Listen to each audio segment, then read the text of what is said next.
Good evening, ladies and gentlemen. I'd like to call to order the public participation of this common council meeting. The time now is 7:07.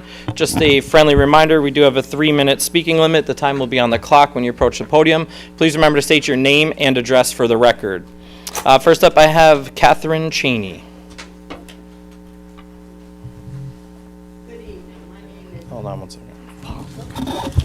Katherine Cheney, 6 Kent Road. I'm here tonight about an item on your consent agenda, which is petition number 36352 regarding individuals and motorists entering and exiting Martha Hart Park after hours. I urge you to send this back. In my opinion, it's an incomplete study. The study apparently relied solely on looking at call data over the last 12 months, and I will tell you, and I'm going to say this on behalf of everyone in the park area, nobody asked me. We don't call for every infraction. The biggest infraction over there is large numbers of cars going in the park, middle of the night, revving their engines, doing donuts, burning rubber, coming back out, and careening up Corbin Avenue. Now, by the time you wake up enough to make a call at 2 a.m., they're gone. It's not worth it. And it's very distracting, and it's a matter of time before there's an accident. I know that, there's issues with putting up a gate. I would think that something could be put up that could be operated remotely. Put up cameras at the entrance to the park and in the park, so that license plates can be taken and people can be gone after. The proposed solution is to add a sign under the Martha Hart's sign that says park closed dusk to dawn. That's laughable. People ignore stop signs in broad daylight, and you think cars coming into the Martha Hart Park at 2 a.m. are going to stop and say, ooh, we can't come in, and leave. It's not going to happen. I don't think that this was a complete study. I suggest maybe sending letters to people in the surrounding area, giving them a means to email or call and express anecdotal evidence of activity in that park, which is disruptive to the neighborhood, damaging to the park, and truly is a dangerous situation. Thank you for your consideration. Thank you, Ms. Cheney. Up next, I have Liz A. Aronson, thank you.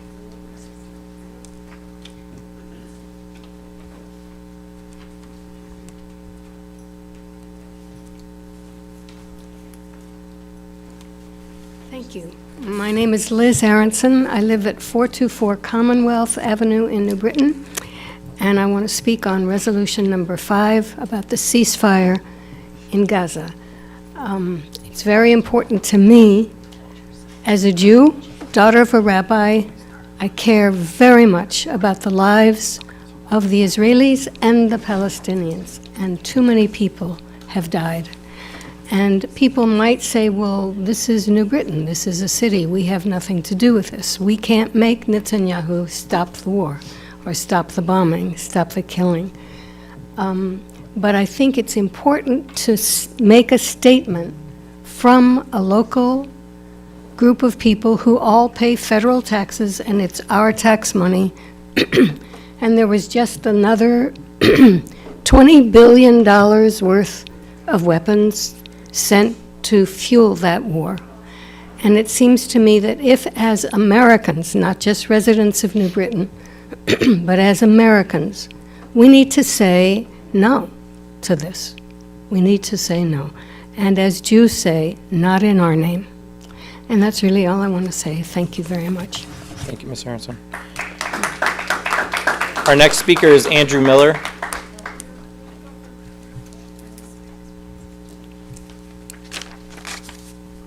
I rise to speak for Ukraine. My name is Andrew Miller. I live at 428 Lewis Road in the city. Actually, I speak to the ceasefire resolution, which is very one-sided. I am for the ceasefire. I am not for that piece of garbage because it is so one-sided. The resolution is an obvious call for the destruction of the state of Israel, not for a ceasefire. It is performative only. Nothing we do here today will change what's happening there. We have a federal system. We have an election coming up. You have a way of making and expressing your opinion directly to your elected officials in Washington, D.C., where these matters are dealt with. I only have 3 minutes. That's not enough time to discuss 3,300 years of history or 76 years of conflict. We have had innumerable attempts to bring peace to the area. There are ongoing discussions at this very moment and attempts to solve the problem. Meanwhile, Ukraine is being violently invaded by the Russians. This community has a big and deep history going into the Lithuanian-Polish Confederation and Principality. That area was destroyed and torn up by the Russians. That's why Ukraine is no longer a part of that confederation, because the Russians destroyed it. My grandparents came here from Lithuania and from Poland. They came here because of the Russian destruction. They fled for their lives and they came to America. Nothing we do today is going to change what's happening there. If you have an opinion, pick up the phone, write a letter, talk to your congressman, talk to your senators. You can even call the White House. But this is for naught. Thank you, Mr. Miller. Before I proceed with the public participation, there are rules of decorum in this chamber, and I will administer those rules of decorum. We have started the practice of allowing posters and signage to be held in this room, and I will continue that out of respect for you. But I ask that you maintain that all audience members can continue to see the meeting. So if your sign is blocking those behind you, I respectfully ask that you move to the back of the room with your sign or lower it so that other audience members can see the rest of the meeting. The next speaker I have on the list is Frank Chase.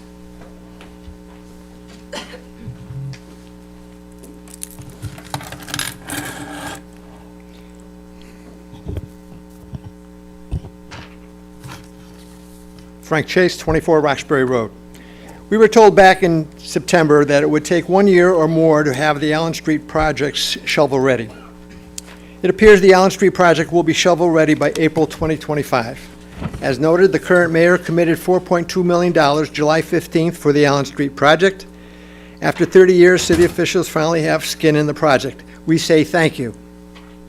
Now we are told we must wait for the state legislative process, 1 year or more, to slowly determine if and when the 50-plus property owners and countless taxpayers on Allen Street and in the surrounding neighborhoods will qualify for the $9.7 million bonding initiative.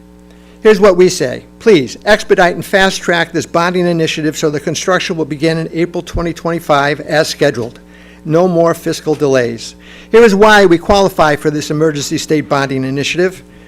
I will note some of these for you now. Per the mayor, the Allen Street project is critical to resolving chronic issues including flooding due to storm sewer failures, sanitary backups, and breaks due to insufficient capacity and the system's age. Allen Street and the surrounding neighborhoods are not in flood zones. Storm sanitary cross connections exist on Allen Street, further contributing to this public health emergency. The unhealthy contaminants in the flooding water includes bacteria, fecal matter, fats, motor oil, grease. Flooding anxiety and distress are real health issues. Our properties are the toilet bowl catch basin where all of the contaminated flooding water gathers, waiting for the rain events to end before receding. Intense rainfall overwhelms the compromised Allen Street storm sewer system, flooding our neighborhoods and retention pond. The elevated terrain topography in our area surges the uncontrolled flooding water through our properties. Our water tables rise and the flooding storm sewer water infiltrates and saturates our land. The resulting increased underground water pressure threatens our foundations and slabs. Factor in the related hidden underground soil erosion, settling, shifting, and potential sinkholes. Our foundations and structures are all at further risk. Now we logically ask, what is the status of the Hampton-Eaton storm sewer subbasin and the required upgrades per Director Carilli? We've been waiting for this update from Director Moriarty for 9 months. As Director Moriarty noted, he does not know for sure whether the Allen Street upgrades will stop all of the flooding along Hampton, Eaton, and Newbury. There are simple solutions: run a CCTV camera down the infrastructure pipes and/or perform flow monitoring to identify inflow and infiltration on Hampton, Eaton, Newbury to pinpoint the problems for the benefit of the skeptics out there and for the flooding victims. We noted the overwhelmed retention pond and the terrain topography concerns the mayor recently noted in her Connecticut Examiner interview. Thank you. Thank you, Mr. Chase. Next speaker is Mike Monahan.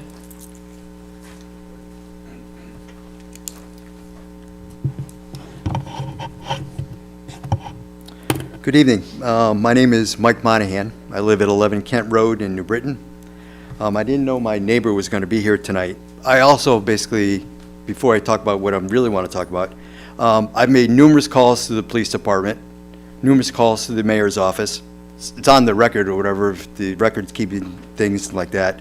And I just recently contacted Chris Anderson, who I was trying to reach, my alderman, Nate, whatever, but he wasn't available at that particular point in time, about the Martha Park issue. I'm a late night person, basically, and I see cars coming in and out of that thing well after 11 o'clock, well past time for basketball, playing, or any other kind of sports. And nothing is done about that.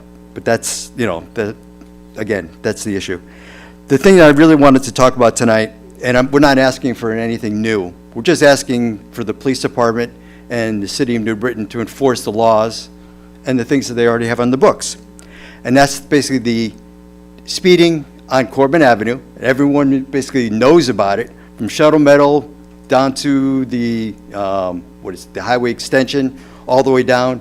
Police, every Friday, Saturday nights, cops are down there all the time. I have a friend who's in the Berlin Police Department, basically, who says they're chasing down cars all the time down there, and they speed along Corbin Avenue. But the thing that we wanted to talk about was the heavy trucks now using Corbin Avenue as a shortcut down to Route 9 and down to 691 down to Meriden, where they're doing all the construction, picking up the materials from Tilcon, speeding down the road because they can do that without any enforcement, and doing all that. Just the other night, we had, in a 2.5-hour time frame, we had 50 heavy trucks come by in a 2.5-hour time frame. That's a lot of trucks coming by. Most highways basically have noise barriers. We have nothing. Houses vibrating. Obviously, it's not good for the foundation. Our neighbors contacted the mayor's office, spoke to Tina, I guess, twice. Didn't respond until over a month. I contacted Nate, and apparently there's going to be a petition or whatever for a traffic study. Not sure why the traffic study is needed. Everyone knows about the area from Corbin Avenue, Shuttle Meadow, down to the highway extension, that there's speeding going on all the time. There's a 25-mile-an-hour speed limit there. For a reason, because you have two schools, the Vance and the other school on Steel Road, for that issue. But there's nothing that's being done to it. Our neighbor spoke to Sergeant Kapowski, who said he was going to try to contact Tilcon. Don't know if that's ever been done. To ask the drivers to use the Crooked Street, basically, extension to get on the highway, go to the bypass, which is why he was there. Thank you, Mr. Monahan. Do I have just 10 seconds? Unfortunately, I can't because Okay. the list is full. Thank you. I appreciate your time. Okay, thank you. Sarah White is our next speaker.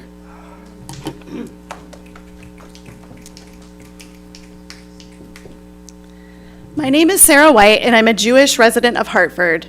I'm here as a member of the Hartford Jewish Organizing Collective and Jewish Voice for Peace to ask the city to pass the resolution calling for an immediate and permanent ceasefire in Gaza and to stop sending weapons and military aid to Israel. So far, Israel has killed at least 40,000 Gazans, mostly women and children. Even if the killing were to stop today, and Israel shows no sign of stopping, 186,000 Gazan deaths would be attributable to the Israeli genocide from starvation and disease, nearly 10% of the population. This week was the Jewish holiday Tisha B'Av, the saddest day of the year for Jews, that mourns the destruction of the temple at the beginning of the Spanish Inquisition. It's traditional to read the Book of Lamentations, poetic verses of Jews' agony, hunger, destruction, and despair, to collectively grieve our darkest days. This year, I joined with many other Jews here in Connecticut and across the U.S. to read the Book of Lamentations alongside testimonies of Gazans. A father who came home to find his entire family had been killed, a doctor who was tortured and attacked with dogs in a prison camp, a 3-year-old who died of starvation, a 6-year-old dazed by a bombing of his tent who told his sister he'd rather die so he could join the rest of his family. Many families who are starving, who cannot find food, who have diarrhea and respiratory diseases and are now at risk of polio because there's no running water, no bathrooms, no infrastructure left. A new father just a few days ago who went to register the birth of his twins and came back to find his home bombed, his twins and their mother dead. The 100 people, many children, who were killed last week when Israel dropped US-made bombs on a UN school at morning prayer, tearing apart every single victim's body so badly that most were put in plastic bags. At Tisha B'Av service, many of us were weeping, reciting these ancient verses of deep pain of the Jewish people that have been recited for centuries, and hearing in them the cries of Gazans, of those who have died and who will still unfortunately die at the hands of Israel, with our money, with our weapons, with our tax dollars. Our Jewish tradition for millennia has opposed empire, colonization, and nationalism, and we value every human life. What could be more Jewish than opposing genocide? We want so badly for this genocide to end, but Israel shows no sign of abating, no restraint, and has shown us over and over that Palestinian civilians are the intended targets. We need to act. Local resolutions opposing South African apartheid are how we built a movement in the US that put enough pressure on South Africa to end apartheid. We can do this now in opposition to the Israeli genocide in Gaza. And this ceasefire resolution is also about bringing our money home. So we're not bombing people in other countries and are building housing, recreation, schools here. Thank you, Ms. White. Our next speaker is Sam Pudlin. Sam Pudlin. Thank you. Hi. I'm Sam Pudlin. I live in Hartford, but I'm speaking as one of the few remaining native Jews of New Britain. I think you've got about a third of us in the room at this point. I want to talk about item number 5, of course. I want to acknowledge what you've all seen over these last 10 months, including the anti-Semitic propaganda that suggests American Jews are loyal to a foreign power. I assure you we are not. A majority of us stand in solidarity with Palestine and want the killing to end. I'm asking you to stand with our community and vote in favor of supporting a permanent and immediate ceasefire. Thank you. Thank you, Mr. Pudlin. Next speaker on the list is Ziv Rubin. Name and address for the record, please. Ziv Rubin, 217 Beacon Street. I also live in Hartford, but I went to school at CCSU and spent a lot of time in New Britain. I'm speaking today as a proud Jew representing the Hartford Jewish Organizing Collective in support of the proposed resolution for a ceasefire. Like many of New Britain's residents, I'm Polish.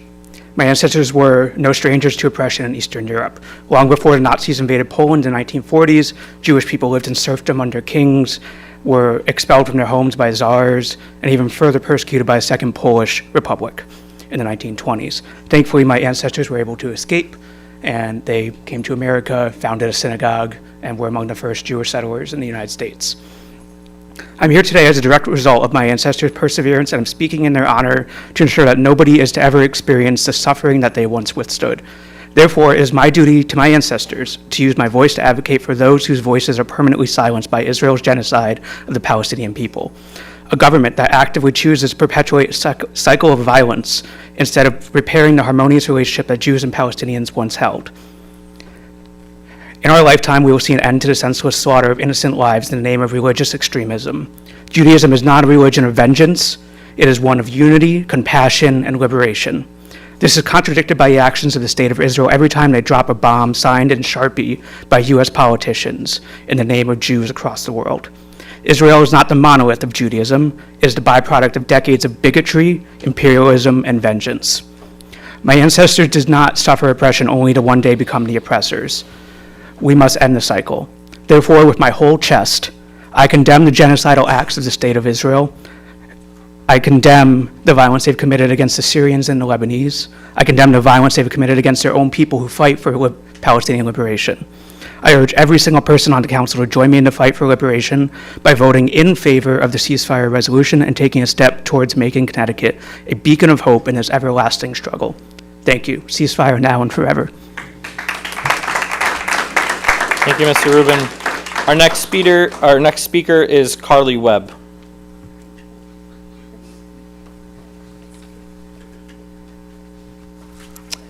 Good evening, Council. My name is Carly Webb. I live at 811 East Street, right here in beautiful New Britain, and I'm rising in support of Resolution 5 because this is a question of human rights and the account that's in our hearts and souls. Now, today we can make a deposit in that account and say that human and humane values live here, or we can foreclose on them. That is the choice. Now, we've already heard some of what's been said by some who would oppose this. Ceasefire resolution is performative, it's going to mean little, and that we need to take care of New Britain. Now, I disagree with that out of hand, firstly because of that last part, because by letting people be known that we will not consent to New Britain's needs being pushed aside to continue to fund the violence we're seeing in Gaza, we're taking care of New Britain. And we need to send that message that we do not abide or consent the needs of our town to be put on hold to fund a mounting genocide. And we can send that message in concert with over 200 towns and cities in the United States right now who are saying in one voice, we won't be pushed aside to fund a reckless inhumanity abroad. I mean, think about our town. Every storm, sewers back up. We're dealing with staff cuts in our schools right now. We're dealing with a housing crisis, a homelessness crisis. Don't believe me? Walk that fast track sometime.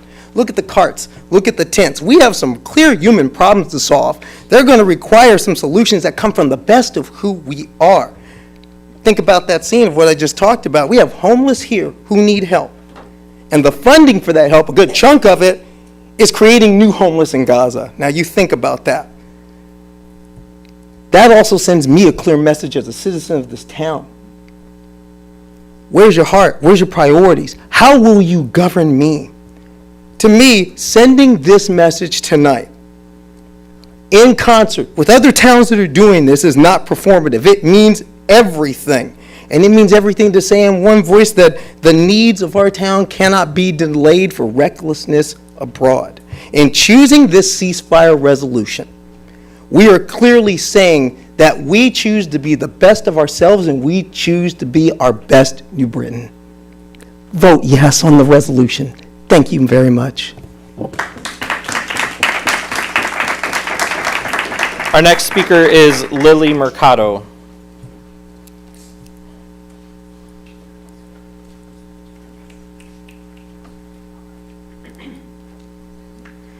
Good evening, City Council. My name is Lily Marcato, and I live at 19 Satcham Street here in New Britain. I was here last month to ask you all to put forward and pass a ceasefire resolution like the one that's on the agenda tonight. I'm very glad to see that 5 of you already followed through and put forth the resolution in your names. I expect that the rest of you will also vote to pass the resolution, seeing that last month there were no comments in dissent of the proposal. I do fully expect that if you do vote no today, you will thoroughly explain why you are doing so, because I think we effectively squashed any possible dissenting points last meeting. Last meeting, there was concern that this resolution was beyond the scope of the City Council. To that point, we explained that many New Britain residents have ties to Gaza through family and friends. We explained that our city should stand firm in its values against hate and bigotry of all forms. We explained that our municipal government has the responsibility to advocate up the chain for our community's needs, which means supporting funding for essential services and denouncing genocidal spending. We even found common ground with other issues raised that night. Again, let me repeat, there was no dissent raised against any of these points. Last meeting, we also discussed the fact that a symbolic resolution alone will not end the occupation and suffering in Palestine. On that note, however, we again solidified that this is a step in the right direction, a means of necessary pressure against the war machine. Again, there was no dissent raised against that point. Last meeting, we urged you to put forth a resolution with language proportionate to the ongoing genocide and occupation. Proportionate to the ongoing genocide and occupation, recognizing the vastly disproportionate violence towards Palestinians. The resolution on the agenda tonight does just that. If you are inclined to propose revisions that only align with a world of perfect victims or do not regard the genocide for what it is, then expect to be scrutinized back. Again, there was no dissent raised against proportionate language last month. I would say that the only point raised last month that wasn't in support of the resolution was the idea that some of you would like your constituents to call you one-on-one if we have any issues to bring forth. And while I respect your desire to work directly with your constituents, we were here a month ago and we're here today to voice our concerns and hear your thoughts. Respectfully, I hope that any dissent involving a lack of one-on-one conversation is supported by exactly what you have done as a council member to reach out and discuss this issue with the community. We are here today to see this resolution through as passed. We thoroughly explained last month and today all the reasons why you should pass this resolution, and there have been no dissenting comments thus far. I hope none of you make yourself to be an example of bureaucratic roadblocks towards positive, meaningful change. Please play a role and end the genocide, starting with a vote yes on the resolution tonight. Thank you. Thank you, Lily. Our next speaker is Liz Wartz.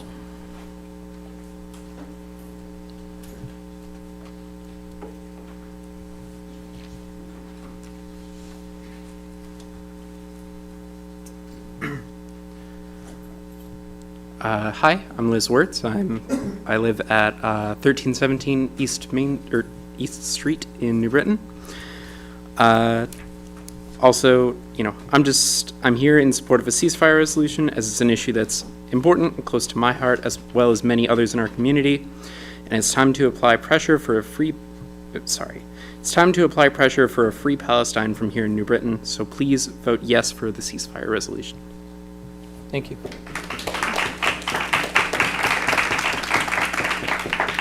I believe the next person is Iman Orth.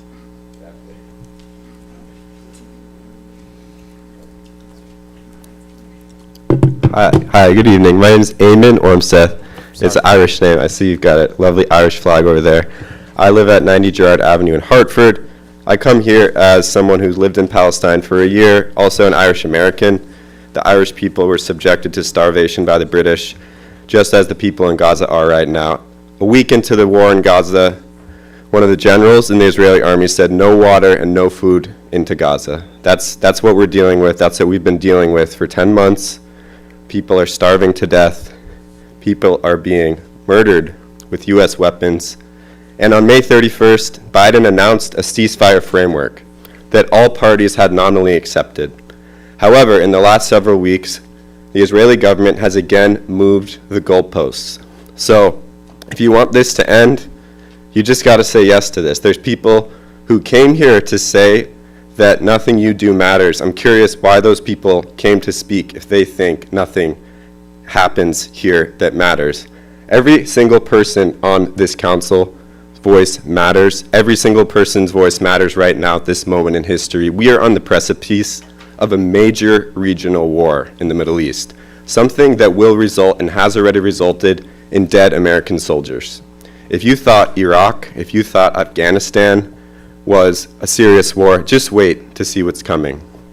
We are so beyond any semblance of humanity and morality with what is happening in Gaza. I have friends whose family members were killed sheltering in churches, others friends who have been executed at checkpoints in the West Bank.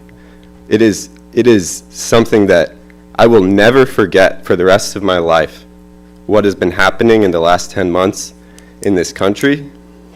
And I've also never been more inspired to see people rising up and taking action.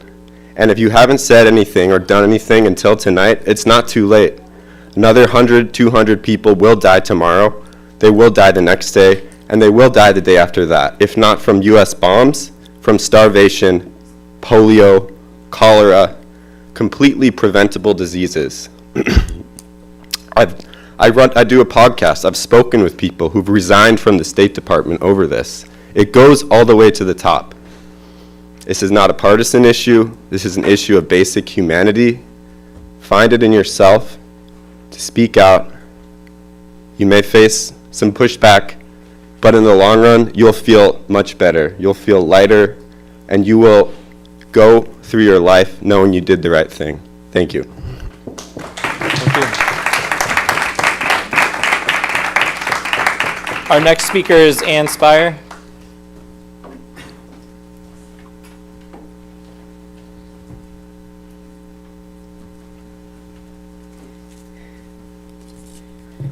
Good evening, folks. Ann Spire, 13 Audubon Street, New Britain. I'm speaking on the resolution on Israel and Hamas. I'm going to cut out some of what I wrote tonight and say that, yes, the war is terrible. You've heard a lot of things telling you war is terrible. And if you didn't know that before, I'll tell you, yes, war is terrible. But there's a problem with this resolution, and it is the last paragraph. The call to discontinue U.S. weapons shipments towards the conflict is a very one-sided statement. It would be devastating to Israel, while Iran would continue to arm Hamas, Hezbollah, and Houthi terrorists. This is not a balanced anti-war statement, it is an anti-Israel statement.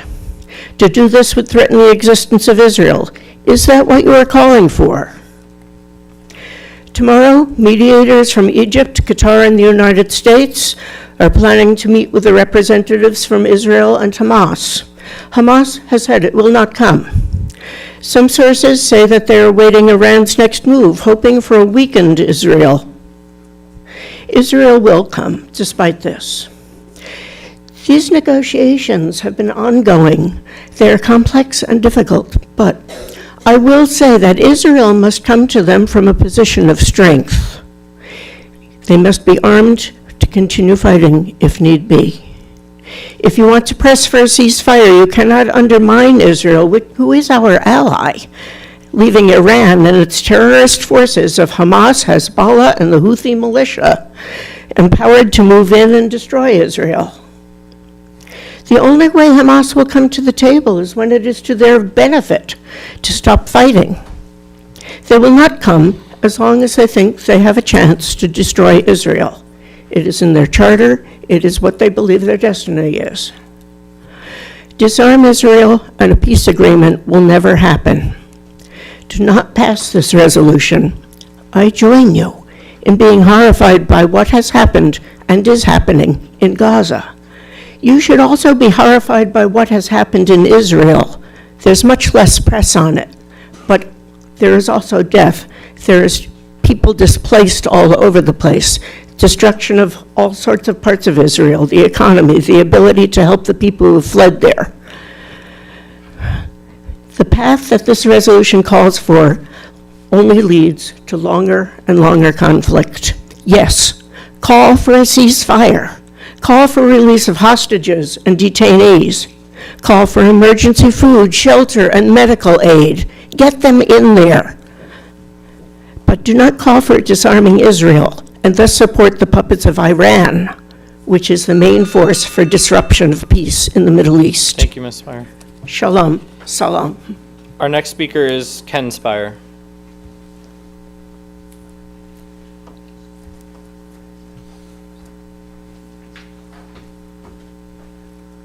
My name is Ken Spire, live at 13 Audubon Street, New Britain. I'm also here to speak to Resolution 5 concerning ceasefire for Palestine and Israel. I stand before you as someone who's been an activist for peace for more than 50 years. I started out when I was still a teenager, demonstrating concerning the Vietnam War and even engaging in civil disobedience with regard to that war. And I'm opposed to all wars. But one of the things that I have learned is that proposals which pretend to be for peace often are not.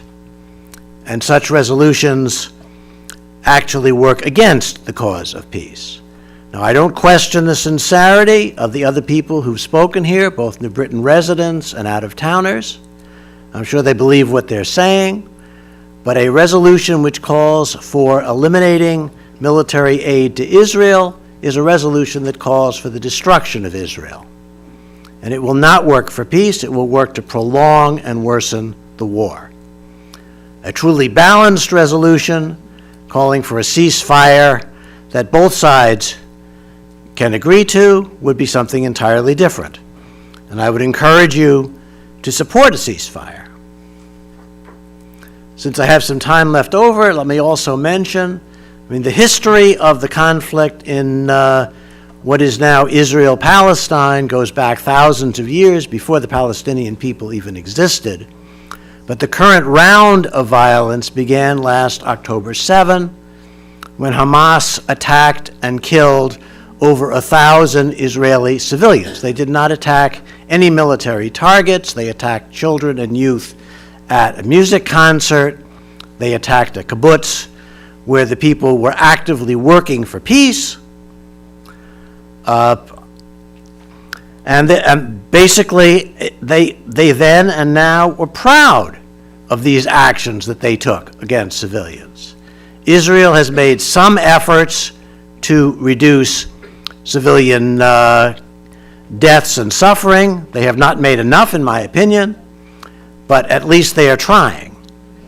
Whereas Hamas is proud of attacking non-combatants, civilians, as a terrorist tactic. Thank you. Thank you, Mr. Spire. Our next speaker is Omar Scott Azar.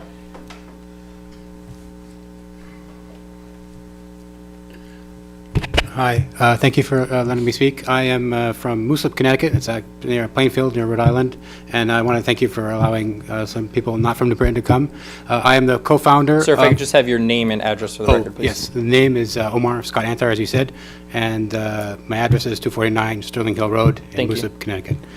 And I'd like to thank you again for allowing us to speak. And so I'm a co-founder of the Connecticut-Palestine Alliance, and you may have received emails from me about this resolution. Of course, we are an organization that looks at all ceasefire resolutions and supports ceasefire resolutions across the state, and we're also working to have other ceasefire resolutions in Middletown and New London and other towns in the near future. And so your efforts here will be noticed across the state and will be very appreciated, especially if you vote in favor of the resolution. And obviously, I want to rebut some of the arguments that this is not a matter for the town, but it actually is a matter for the town on a mere point of economics. The money that we as American taxpayers send overseas to even to fund all the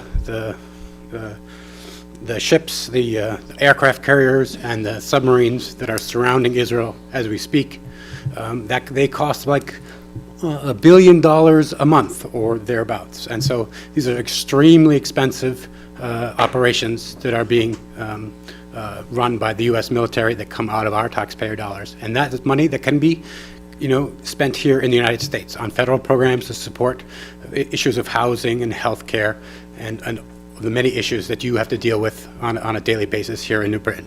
So I would like to urge you to support this resolution, and it will be noticed in other towns across the state of Connecticut and be greatly appreciated. Thank you. Thank you, sir.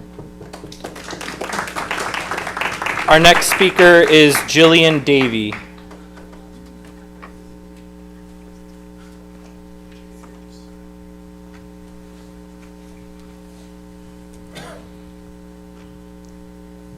Hi, my name is Jillian Davey. I live at 974 West Boulevard in Hartford. I am a Jewish person and a member of the Hartford Jewish Organizing Collective, a group of Greater Hartford Jews who are committed to the liberation of all people, including Jews and Palestinians.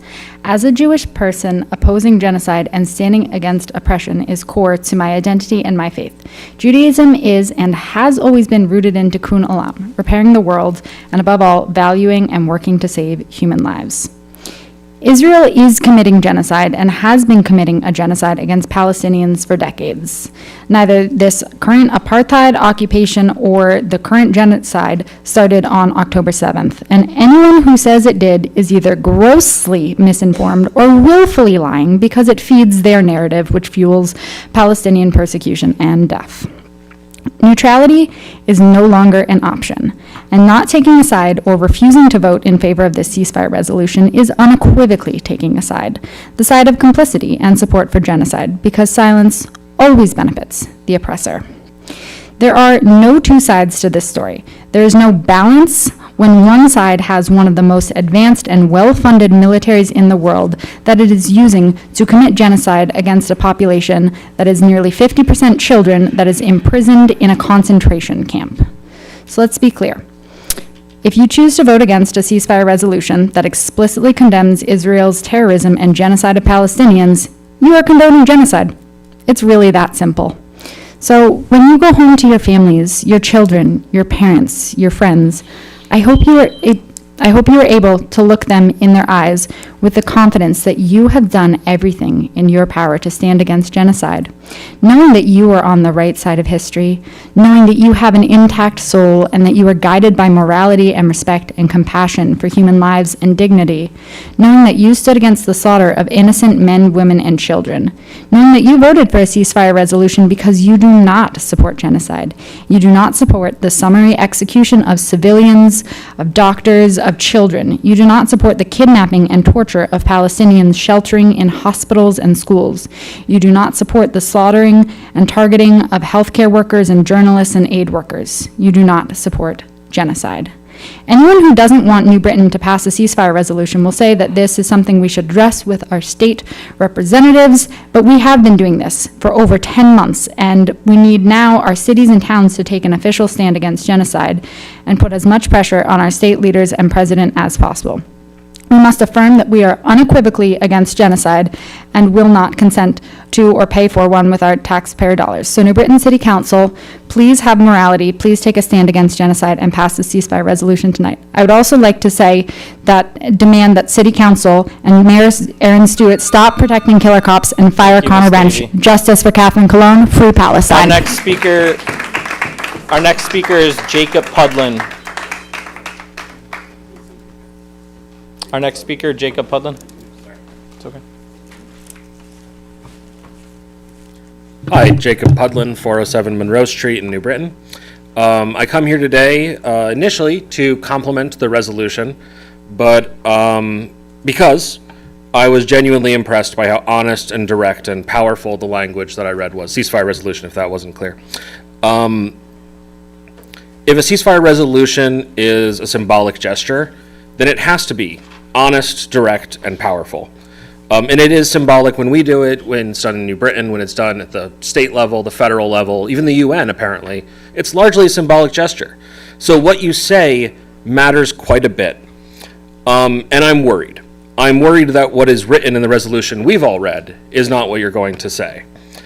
I've seen bills in the state government for rent caps turn from 2.5% caps to 8% to 10% plus inflation, and then they get voted down. And that happens because people try to cooperate with bad faith actors who don't want to see these things happen in the first place. Let them make changes and adjustments that, at the end of the day, take the heart out of the plan that was originally there and turn it into nothing. So, instead of preemptively complimenting the genuinely courageous resolution that you have here, I would like to remind the sponsors of the bill and any other councilors who are opposed to genocide to stay strong and pass the bill as written. Do not water it down.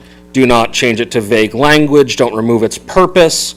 It will be a painful disappointment if you do to the many faith-based activist and community groups that want you to take this stand.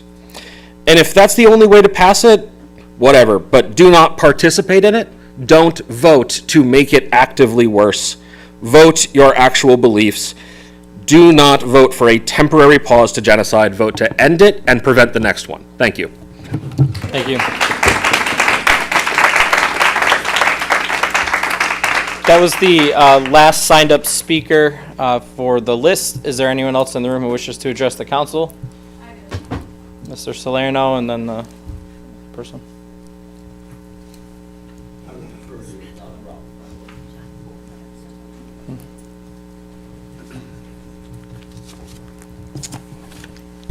Daniel M. Salerno, 80 Jones Drive, New Britain, Connecticut.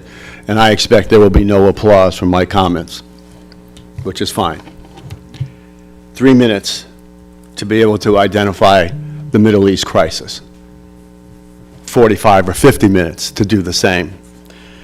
Not one word will I say this, though, that I have, my comments will not at all mean to diminish the Middle East situation and Gaza and Israel. Sudan, Kenya, Cyprus, Egypt, Morocco, Pakistan, Syria, Mali, Mexico, Somalia. Those are just the start of the 40 or so countries around the world that are in conflicts which, whether we want to believe it or not, are as great or greater than some of the issues that are happening in both Gaza and Israel. And that's a statistical fact. Look it up. This is not the place for this conversation for a common council. I come to you as a citizen of America, a resident, and a former council member. All of you are passionate people for what you believe in. And I can say this honestly, none of us here are qualified to be able to give an interpretation of what they view to be of problems in the Middle East. And I feel I'm qualified enough to say that. It is a complicated issue that some of the great minds around the world can't seem to solve, can't seem to be determined. But if we don't include those names of those countries that I just mentioned, if we don't include all 40 countries around the world that have these kinds of devastating behaviors, then we're remiss. By the way, most of those countries I named are probably representative in the school system right here in the city of New Britain. And you can add a whole number of other people that aren't listed. And I can go down the list of 6 pages of nations that are falling under these circumstances. So if a common council wants to do something, then have a resolution and say you want peace on earth. Ask for a ceasefire around the world. You know, make a point that this goes beyond these specific special interest circumstances, rightfully or wrongfully. Don't pass a resolution. You know, I would move it to committee. I've heard that said as around, maybe bandy it about. Take it down so you really can work on it. Then you can table it if it gets too offensive. But get with the fact that this is a common council. This is not a special council. This is not the, unique council of the world. It's the New Britain Common Council, and under the charter, it's very clear about what your responsibilities are for this community. And it's not about determining global peace. It doesn't exist in this particular circumstances. Many people have talked about the atrocities that have happened there. They're happening in all these countries. Greater, as much, or greater. Look them up. So I just ask and plead for you to move on with the duties of the city of New Britain, get those things done, and appreciate that we need to have peace, but put a comprehensive effort in some kind of resolution that talks about global peace, not one place. Thank you. Next speaker.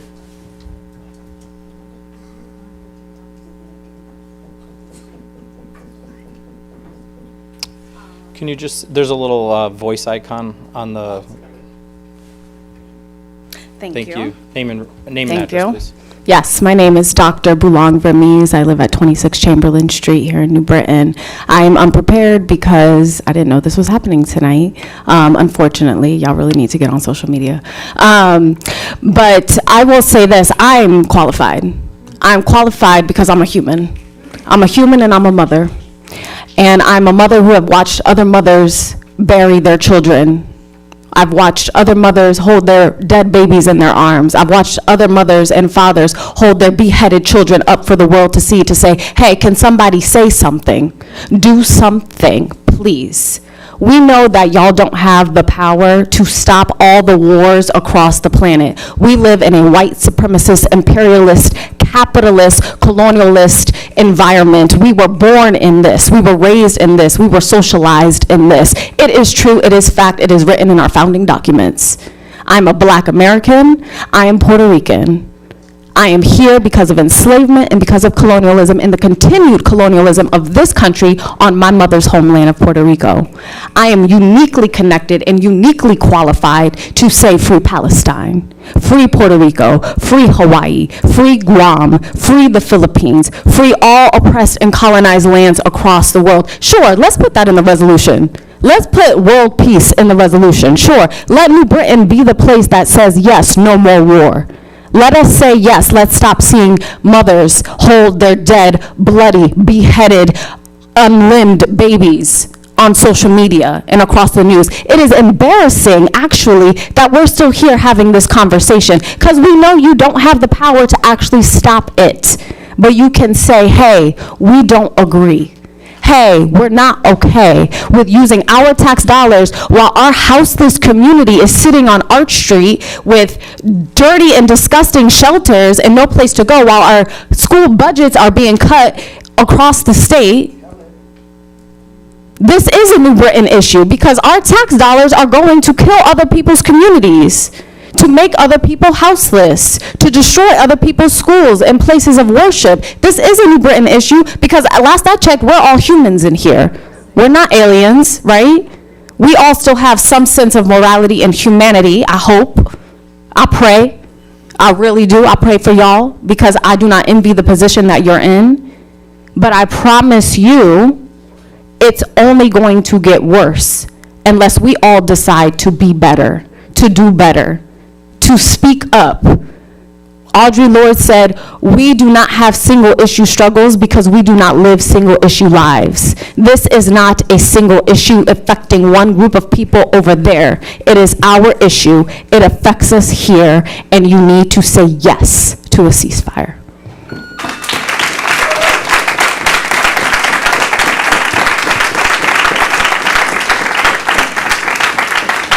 Any other person?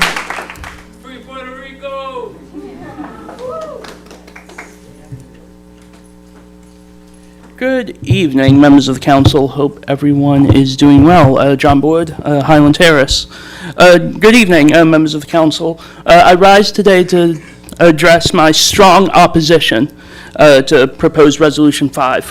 While the intent behind this resolution is commendable in pursuing peace, it fails to present a balanced perspective and risks to undermine our city's alignment with democratic values and international alliances. The resolution implies that the state of Israel, a democratic nation and key ally of the United States, is primarily at fault for the conflict. Yet we must acknowledge that Israel was established in 1948 as the homeland of the Jewish people, following a United Nations resolution. Since its inception, Israel has faced persistent threats to its sovereignty and security of its people. Israel's right to defend itself against terrorism and regional instability must be recognized and respected. Moreover, this resolution overlooks Israel's significant contributions to global innovation, technology, and culture, and achievements that benefit people worldwide, including here in the city of New Britain. Our city, which values diversity and inclusivity, should stand with nations that share our commitment to democracy, freedom, and the rule of law. Although New Britain hasn't passed a resolution to support Israel, it is critical that we do so now. By supporting Israel, we affirm our commitment to these shared values and stand with a nation that plays a vital role in maintaining stability and security in the Middle East. In contrast, the proposed ceasefire resolution, while well-intentioned, risks sending a message that could be interpreted as one-sided, if not fully representatives of the complexities of the conflict. I urge you to reject this resolution, get back to the business pressing before this city, and also consider how we can promote peace and stability in a way that acknowledges the rights and securities of all involved. Thank you. On another note, I also hope that this council will live up to its traditions of decorum. I personally have been a little disappointed with the decorum this evening. This council has a great history of respecting opinions and respecting people's opinions across the spectrum. But we also need to make sure that we have decorum in this chamber, following the rules that govern this body and the rules across the state of Connecticut in all its governing chambers, from the state senate to the state house, to boards of representatives, to city councils, to board of selectmen. So I would hope that this council lives up to its obligations moving forward. Thank you. Thank you, Mr. Board. Are there any other speakers in the audience? Sir?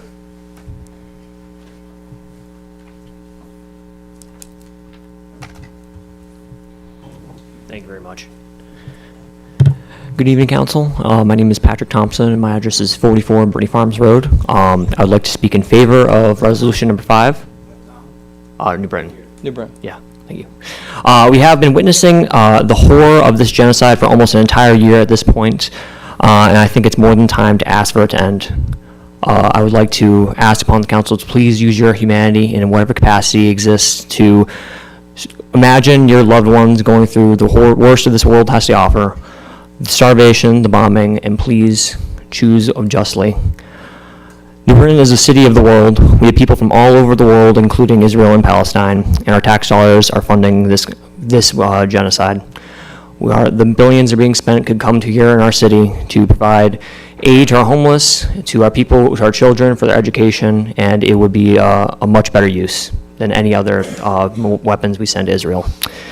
If this resolution isn't passed, we will not stop. We'll keep coming and using our voice to call for a ceasefire. We are never going to stop. We are a community that will stand forever against genocide. Thank you. Have a great night. Thank you, Mr. Thompson. Are there any other speakers in the room that wish to address the council? For a second time, are there any other speakers in the room? I can't allow a second time, sorry. Third and final time, anyone else in the room? I know we do have some callers on the line. 2 callers on the line. You want to put the first one on?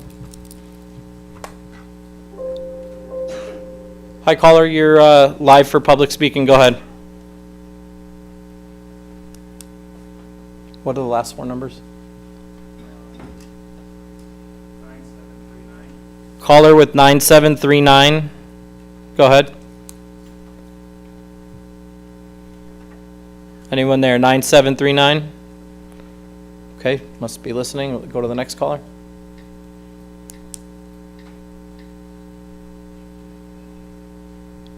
What are the last? Hello. Hi, go ahead. Name and record. Name and address for the record, please. Anyone there? 9739? Such a delay.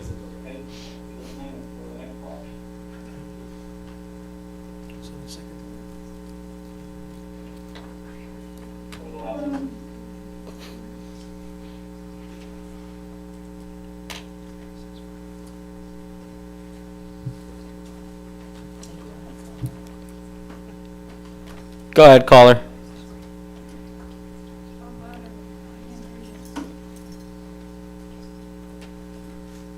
What are the last 4 of that number? 8765. Caller with 8765, go ahead.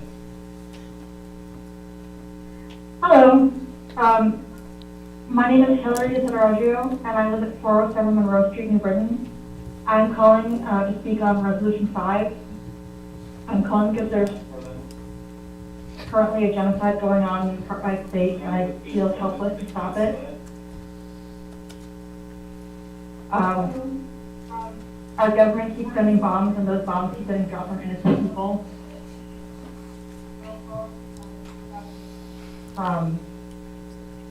And children. Some people have said that stopping weapons being sent to Israel will leave it open to Iran and Houthis. But Iran and Houthis have only been attacking the defense of the Palestinians. I've been to protests and marches, I've talked with my comrades, and I've emailed my congresswomen. I love the city I live in, and I want to be in a place that is represented by people who are not afraid to stand up and say enough is enough, and add their voices to the sea of voices already calling for a ceasefire.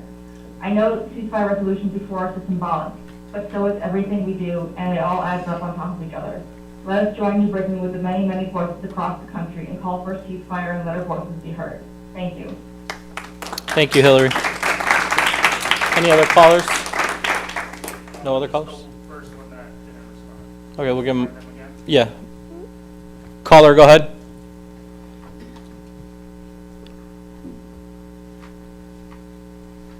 Hello, can you hear me? Yes. Okay, hi. My name is Shelley Altman. I'm the founding member of the Connecticut chapter of Jewish Voice for Peace, and I live in New Haven, 207 Colony Road. I've been given 3 minutes to speak, but I need far less than that. The slaughter in Gaza we have all witnessed for 10 months is a moral outrage. It has made us numb to the murder of children. It has fed an alarming rise in anti-Semitism worldwide. It has been globally and legally condemned. It has been provisioned by the United States and carried out ruthlessly by the State of Israel. We need to turn off the endless supply of weapons. New Britain, stand on the right side of history and join the world in calling for a halt to military funding and weapons shipments and a redirection of those funds to domestic housing projects, public education, healthcare, and the assistance of rebuilding the devastated Palestinian infrastructure. Thank you. Thank you. Seeing no other callers and no other persons to speak in the room, I'll call public participation to a close at 8:08 p.m. Are there any council members who wish to respond to any members of the public? Alderman Simpson. As always, thank you everybody for coming out. I know we all have lives and you're taking away from yours to be here with us tonight. I want to shout out our Kent Road folks. They reached out to me. We've had open lines of communications on the issue of not only speeding, but also trucks passing through from Tilcon when I guess there is signage there that prohibits them from doing so, yet it's still happening. I want to thank I'm forgetting her, Ms. Cheney for coming out and speaking on the Martha Hart issue. Martha Hart is a park I grew up playing at, and it was recently discovered that an infant ingested a piece of plastic which was laced with fentanyl, and they were 1 year old. This has to stop in our community. We gotta just strengthen up that park, right? There might be a gate there. I actually am not sure, but we need to prevent people from being there past closing hours. And I say that as somebody who is usually very open about the subjects of parks, but parks are public spaces. We need to share them, we need to take care of them, we need to make sure people are safe when we're there and when we're not. On resolution number 5, I do support this resolution because this council has a long established history of speaking for what it publicly believes to be right, morally ethical, and necessary, as was done in 2022 with the resolution number 35712 to support the independence, sovereignty, and territorial integrity of Ukraine. We have with us Alderwoman Sanchez, Alderman Russell, Hargraves, Malinowski, Smedley, Pabon, who voted for it. And tonight I think we have the opportunity to continue that history. I recognize that item number 5 on our agenda seems a bit much to folks or even irrelevant to the business of our city. However, it is the level of neglect that the genocide of the Palestinians has undergone which further justifies discussing it amongst such a seemingly insignificant body, such as the New Britain Common Council. People's federal representatives are failing them. Many are locking their own constituents out of their office. Their state delegates are failing them, refusing to even speak of it. Speaking of, not our Bobby Sanchez. He's called for a ceasefire. Thank you to him. And so, and lastly, in Connecticut, we don't have county governments either. Therefore, the intense lack of recognition identifies the local level, this council, as the last opportunity for our elected officials to earnestly recognize Israel's catastrophic reaction to the events of October 7th, which are serving as a launch pad to then justify practices of systemic discrimination based on race, religion, or ethnic origin. The occupation of Palestine has been deemed illegal for far too long, and it needs to end, and we in the U.S. need to end our role in it. We know better, and we know better. Tonight, I do support resolution number 5, as originally written. Tonight, there is actually substitute language proposed, which I did not agree to present. And this language, this new language, does not call for a reallocation of funds to domestic projects such as housing, rebuilding Palestinian infrastructure. Somebody here mentioned that we need to take action. Yes, we do. This substitute language doesn't do that. It says we have a problem what's going on, but we have no idea on how to do it. This resolution is not on Hamas and Israel. This resolution is on a ceasefire and what we can do to better obtain peace, not only in Britain, not only in the US, but across the world. Somebody mentioned $20 billion.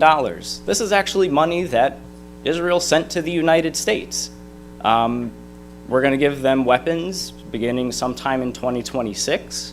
And to me, that sounds like they've got money to buy weapons elsewhere, frankly. We can use the money that we have here, we can use the arms that are produced here for things like housing. Because I know we have people who are unhoused on the street right now. I promise you, I will go walk down Arch Street after this city council meeting, and if I don't see any homeless people, any people who don't have a roof over their head, I will resign from the council. I know we have these issues here. And our federal representatives don't even have the dignity to say that we are spending massive amounts of money in favor of something else other than our residents, other than our constituents, other than the people we're actually elected to represent. And I know everybody in this room wants to see hostages go home, but 60% of the housing in Gaza specifically has been obliterated. If we release these hostages without dedicating any effort to rebuilding the infrastructure, all we're doing is releasing those hostages back into a war zone. They don't have homes to go back to.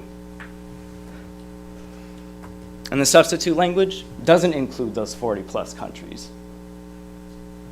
It doesn't.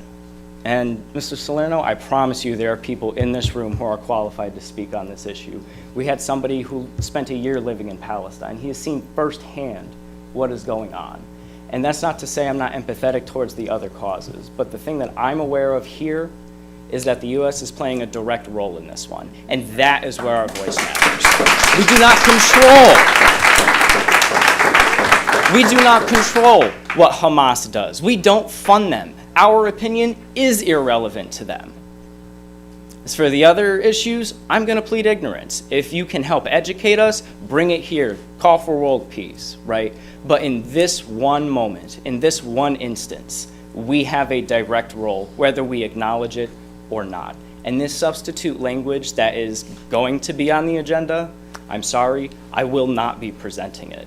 This is not language that was drafted with key constituencies at hand who are demanding it. The resolution that I submitted to the council was drafted with them first. I brought it to the Democrats. We sent it to the Republicans. I even included a majority of the Rudd Caucus's recommendations, and I got commitments of a majority of these council members in front of you to pass this resolution as originally drafted. And that's the one I intend on supporting because it does call for a reallocation of funds. It does call for the federal government to prioritize us, to prioritize our public education. Every single year we scrap for dollars for. Every single year we complain that we don't have enough and the state isn't doing enough. We need to shoot bigger than the state then. It is our federal government. There are systems at play. Point of order, Mr. Chairman. I'm sorry, Alderman Simpson, but this is part of, what you're doing now is part of the debate that we'll have on the council floor. This time is just to strictly relate to what people in the audience said. I'm sure your passion will come out during the debate. I hear you, but we cannot promote peace without a call for a material path forward. And that's for the debate. My point of order is you're out of place right now. Thank you. Alderman, I ask that you wrap up your comments so others can have a chance to speak as well. Thank you. Thank you for coming out tonight. I promise we're listening. I promise we hear you, but politics has gotten in the way of public servitude tonight. Thank you.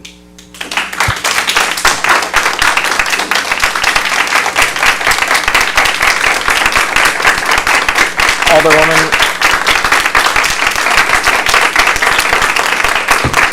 Yeah. Order in the chambers, please. Take your seats, please. Thank you.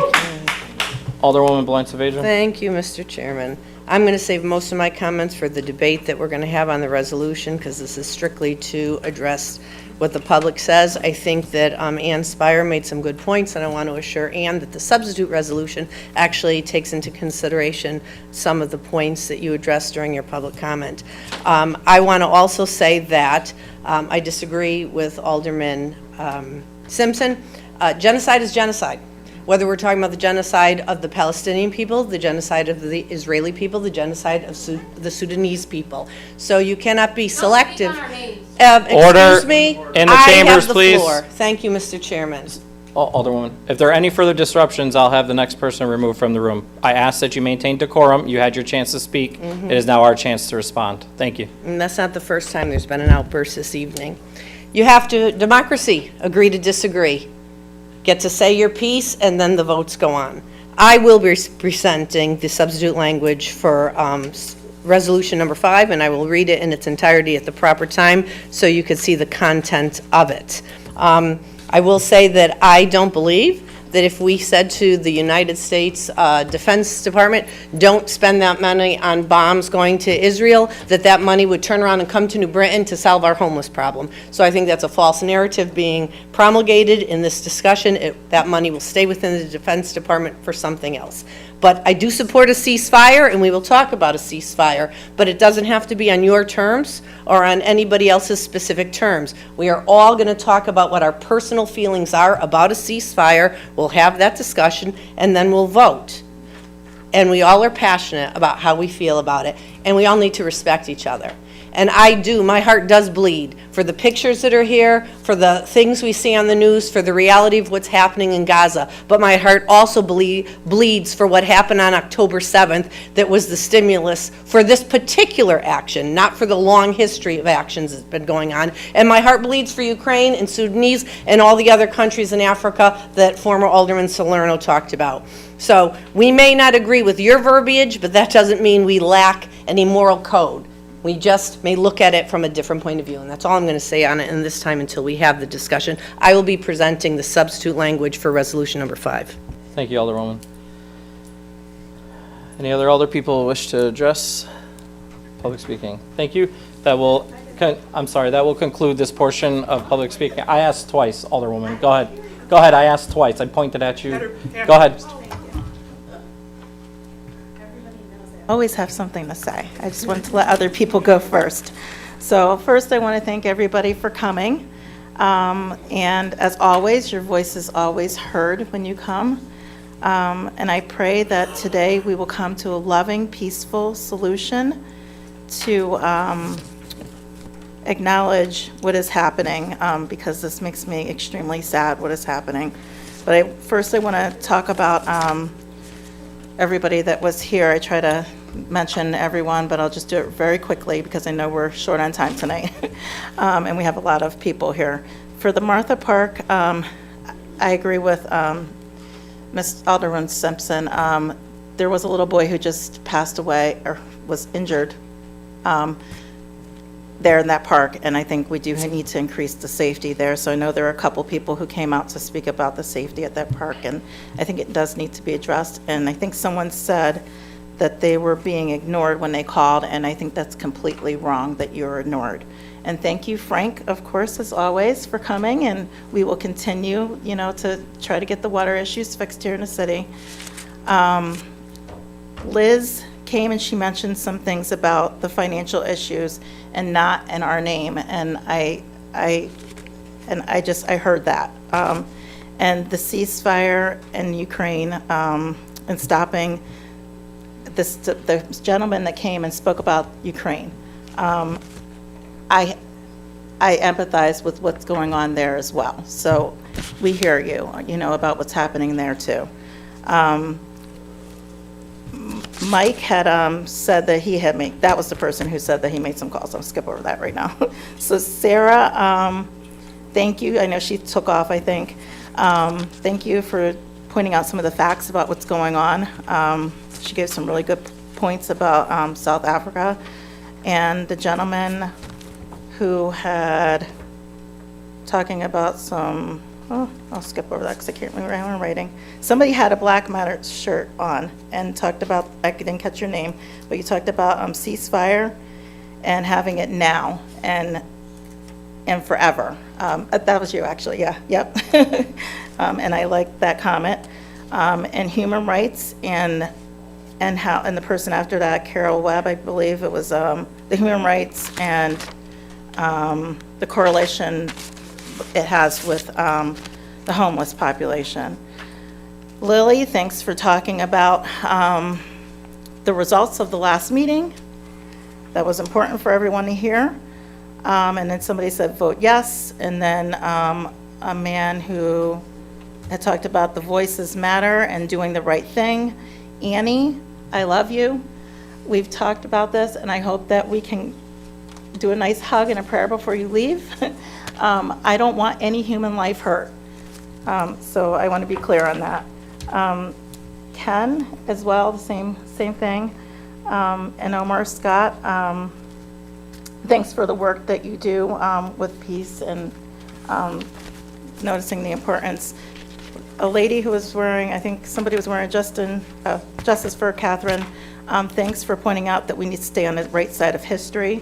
Jacob, thanks for talking about the symbolic. We need to be symbolic about this, and the end of it now and the end of it in the future. Daniel, thanks for mentioning peace on earth. And I think that's important. I think it is important to address everyone that's in danger right now. Thank you for sharing the ongoing issues and the impact of the daily issues. Someone after him talked about the issues in Puerto Rico, and we need to recognize all human life.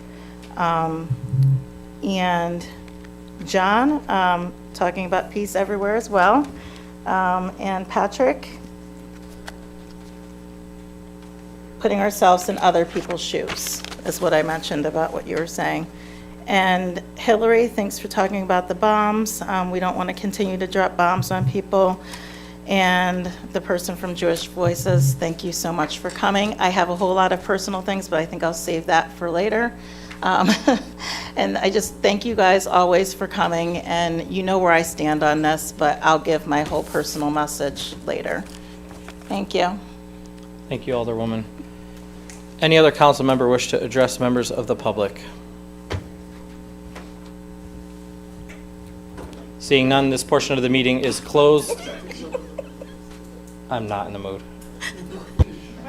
The regular meeting will begin in 5 minutes. You can speak to us now if you'd like. We'll listen.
If all Alder people would make their way to their seats, please. All Alder people, please make your way to your seats.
Once again, if all Alder people could make their way to their seats, all Alder people, please make your way to your seats.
Sorry for the delay, folks. The meeting will begin in a couple of minutes.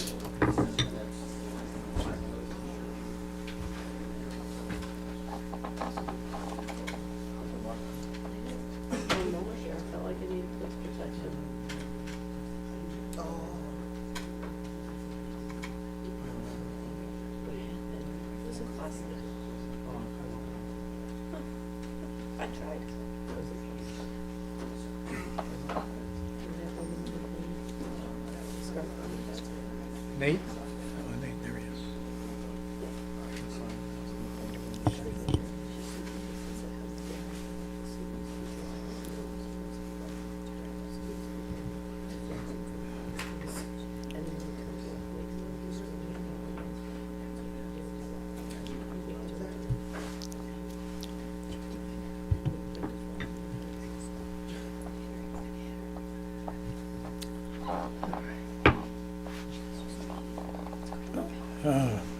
Members to the seat, Nate?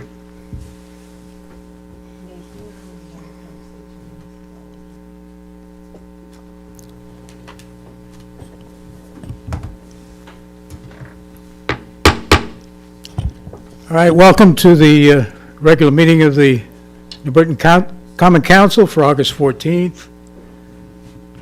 I'm going to call the meeting to order. The time is now 8:39. I'll ask the clerk to call the roll. Alderpersons McNamara. Here. Smedley. Sanchez. Belain Saavedra. Simpson. Russell. Barbosa. Hargraves. McAdam. Gibson.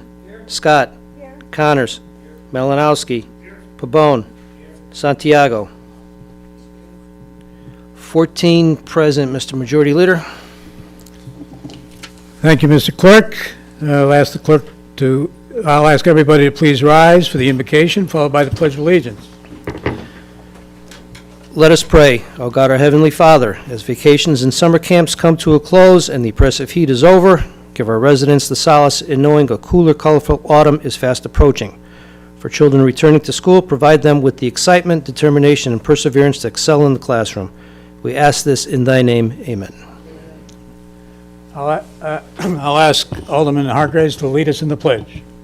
I pledge allegiance to the flag of the United States of America and to the republic for which it stands, one nation, under God, indivisible, with liberty and justice for all. All right, we have approval of minutes. Alderwoman Sanchez. Thank you. I make a motion to accept the minutes of the regular meetings of June 26, 2024 and July 10, 2024. Second. Second by Ms. Saavedra. Ms. Simpson. All those in favor? Aye. Opposed? It's a vote. Next up is amendments to the agenda. Alderman Smedley. Thank you. I make a motion to amend the agenda by substituting item number 5. Second. Mr. Clerk, would you call the roll? And that was by Alderwoman Saavedra? Smedley. By me. Yeah, okay. Alderpersons McNamara. Yes. Smedley. Yes. Sanchez. Yes. Belain Saavedra. Yes. Simpson. No. Russell. Yes. Barbosa. Yes. Hargraves. Yes. McAdam. Yes. Gibson. Yes. Scott. Yes. Connors. Yes. Malinowski. Yes. Pabon. Yes. 13-1, Mr. Majority Leader. Thank you, Mr. Clerk. We have petitions. Yes, we do. We have- Mr. Clerk, that's you again. That is correct, sir. Number 5 was withdrawn. So number 1, from Alderman Simpson to conduct a traffic study between the intersection of Shuttle Meadow Avenue and Corbin Avenue at the intersection of Corbin Avenue and Dorset Road. Refer that to the Police Commission. Number 2, from Alderpersons McAdam, Santiago, and Barbosa to convert the two-way stop on Winola Avenue and Berkeley Street to a four-way stop intersection. Police Commission again. Number 3, from Alderpersons McAdam, Santiago, and Barbosa to repaint the crosswalk at Fulton Street and South Street and install mid-block crossing signage and rectangular rapid flashing beacon. That's a job for Public Works. Thank you. Number 4, from yourself to consider additional enforcement restrictions and/or signage for on-street parking on Brittany Farms Road. That is to the Police Commission. Okay, number 5 was withdrawn, and numbers 6, 7, 8, and 9 are from Alderperson Smedley, dealing with amending the zoning ordinances and the official zoning map. These need to go to the City Plan Commission and the Zoning Subcommittee of the Council.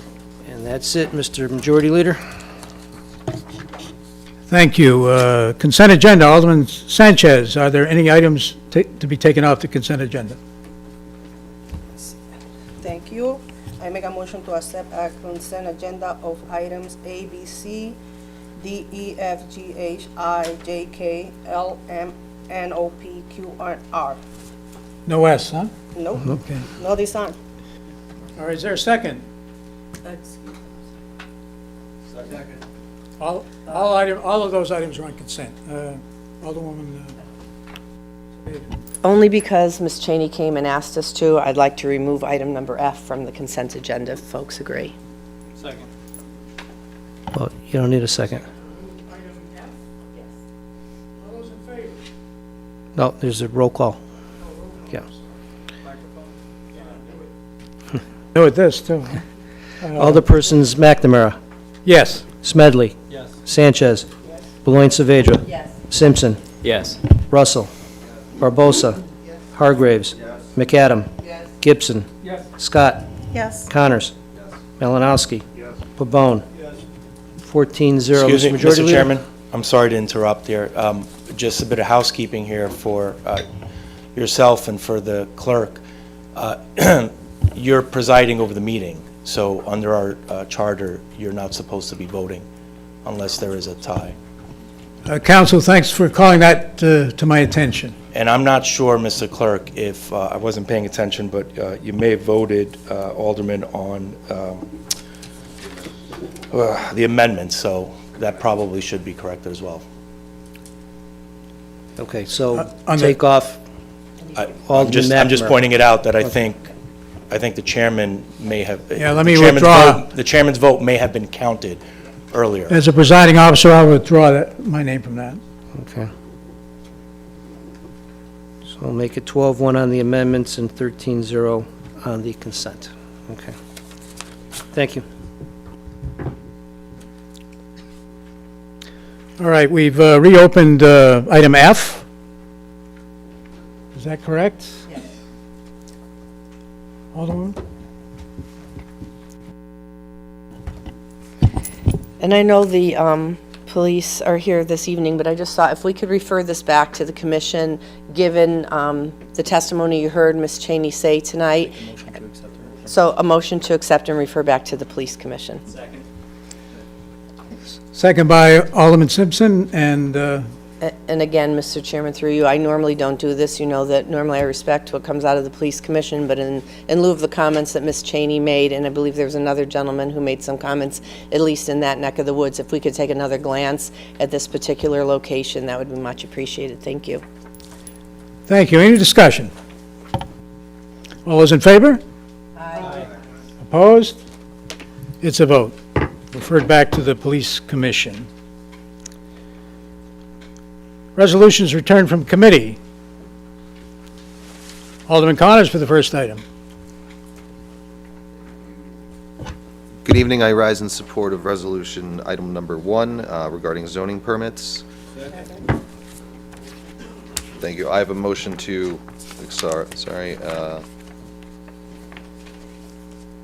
make a motion to accept and adopt item number 1. Thank you. Second, Ms. Saavedra.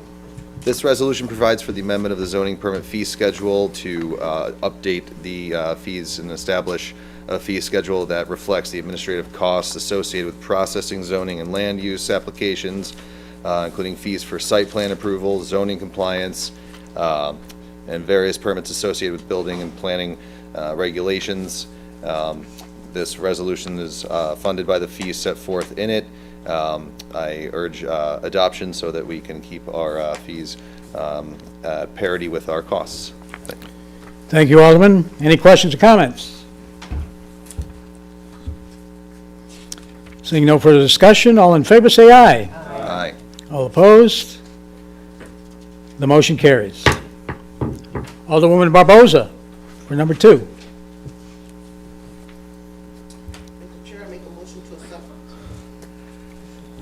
Mr. Chair, I make a motion to accept and adopt item number 2. Second. Item number 2 is regarding the lease agreement with the Connecticut Department of Transportation. I'm sorry. I believe equal credit to Alderwoman Sanchez and, again, Alderwoman Bulong Vargas. On the motion. This motion is regarding the lease agreement with the Connecticut Department of Transportation for the Beeline Multimodal Trail. The Beeline is a multi-use trail which is planned to connect the CT Fast Track multi-use trail in New Britain downtown to the Farmington Canal Heritage Trail in Plainville and follow the Route 72. Construction of the Beeline project's funding is as follows. Phase 1, 80% Transportation Alternatives Grant, 20% City Match. Phase 2, 100% funded through a Community Connectivity Grant for $800,000, and the remaining cost is 100% funded through a U.S. Department of Transportation RAISE Grant. And Phase 3 is 100% funded through a U.S. Department of Transportation RAISE Grant. I urge adoption. Thank you for that explanation. Any comments or questions, members of council? Hearing no questions, all those in favor say aye. Aye. All those opposed? The vote carries.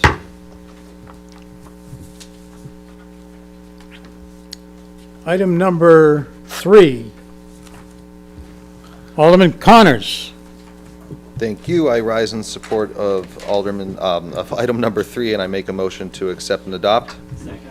Thank you. This resolution provides for special recognition of Sorry, point of order. Sorry. We need a Chairman, second who's the from second? somebody. That was by you, Mr. Simpson? Thank you, just for the record. Mr. Simpson gets credit for that? And Mr. Chair, you do have to recognize who the second is, so I can take the correct notes. Thank you. Okay, that too, got it. Well, Alderman Connors. I'm certain our distinguished Congresswoman Anna Eshoo would have remembered to do such, but as a New Britain native for 32 years, she distinguished herself in service in the U.S. Congress. Congresswoman Eshoo has been a notable figure in representing parts of California's Silicon Valley, surrounding counties, serving on the Committee on Energy and Commerce, and being an advocate for religious and human rights, particularly for religious minorities and the Armenian community. For these reasons, I urge the adoption of this resolution to honor Congresswoman Eshoo's exemplary public service and her significant contributions to our community and the nation, reflecting the values and heritage here in New Britain. Thank you. Thank you, Alderman. Mr. Chairman, Comment from Alderman Smedley. I do believe we have to make a motion to amend the first whereas to change it from CA 14, I apologize, thank you, sir, to change CA 14 to CA 16. Thank you for that correction. And a second from Alderman Hargraves.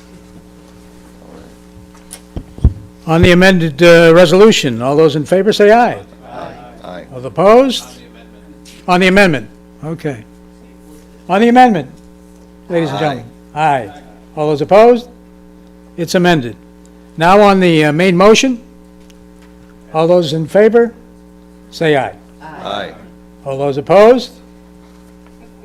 It's a vote. Thank you. Right.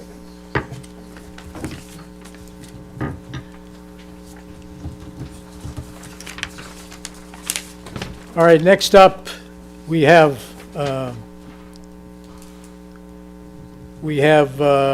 Alderman Scott, number 4. Thank you, Alderman.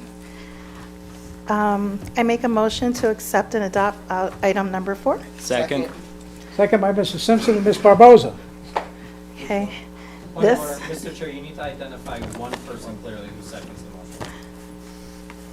Alderwoman Barboza. So this resolution is for August to be recognized as Black Business Month. The City of New Britain to recognize the importance of promoting, supporting economic diversity and inclusion within our community. Black Business Month is celebrated annually in August, providing the opportunity to acknowledge and honor significant contributions of Black-owned businesses to economic well-being, cultural richnesses, and social fabric.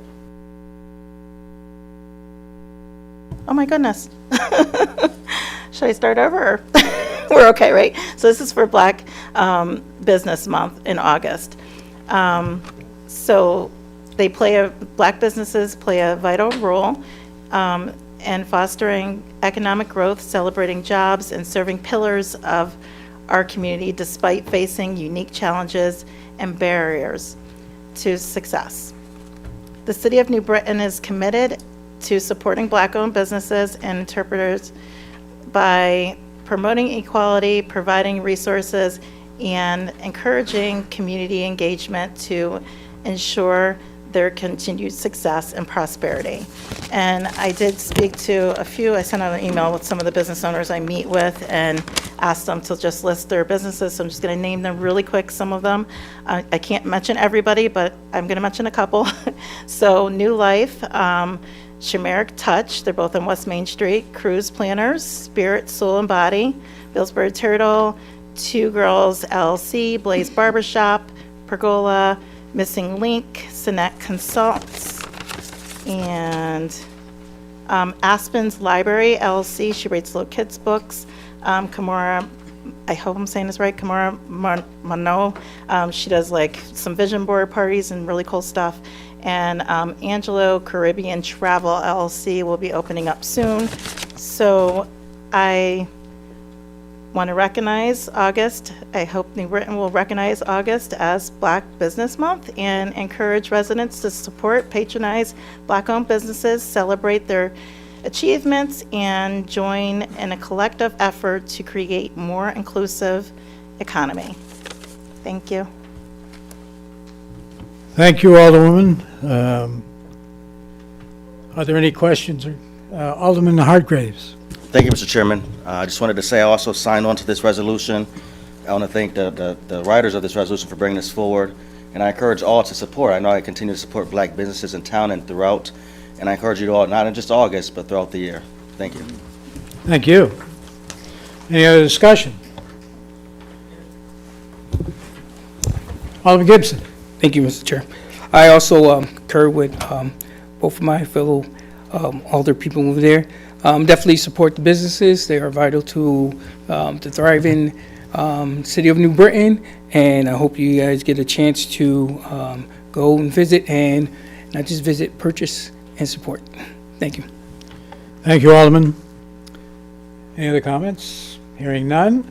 All those in favor? Aye. All those opposed? So voted. This is number 5. We have a substitute. And I will recognize Alderwoman Sager. Thank you. I move that we accept and adopt substitute resolution number 5. Okay. I'm going to read it in its entirety. Who seconded it? That was Alderman Pabon. I'm sorry to have missed that again. I'm going to read this resolution in its entirety since there's such concern over the original resolution and what the substitute resolution says, so that we're all on the same page. But before I do, I'm going to comment on an incident that happened to me during the break related to this. During the break, when I was leaving to use the ladies' room, I was accosted by a member of the audience to challenge me that I referenced Sudanese people in my comments. And I was challenged because this person assumed that I knew no Sudanese people. I never interacted with any Sudanese people, so therefore I had no right to mention Sudanese people or bring the issue of the Sudanese people's plight into the issue of the Palestinian and Israeli discussion we're having tonight. And it was said in a pretty hostile and aggressive way. At the same time, I had a gentleman who was standing over my shoulder, part of the same group of people. I'm talking in that, no, I get to say what happened to me. There is no point of order here. The same time, that gentleman was stood over my shoulder and asked me if I was going to hit her. Okay? If I was going to hit her. Point of order. Things are contentious right now. And I get to say what my experience is, Alderman. I'm not invalidating that, but I'm saying when we discuss this business, it must be on the resolution. It is on the resolution. Everybody's out of order here, folks. Actually, I'm not, but I will take what you said, Mr. Chairman, because my comments are on the resolution, because the Sudanese people are in my resolution that I'm presenting tonight, and I was challenged and told I could not speak of them. So it is germane to the resolution.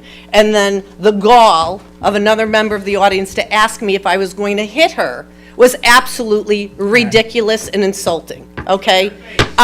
Well, you know what? That's out of order, Mr. Chairman. No outbursts in the That's out of audience. I'm order. sorry. No Would you like outbursts, they me won't to be look directly tolerated. at you, sir?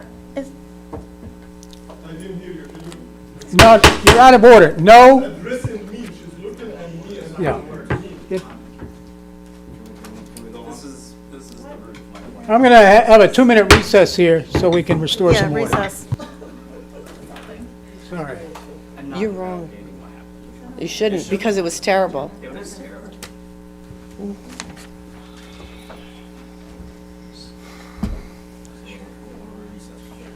I'm just going to pick up right where I left off. Well, tell that to your friends too there, Candy. I understand. I get to put on the record what happened to me before I present this. Yes.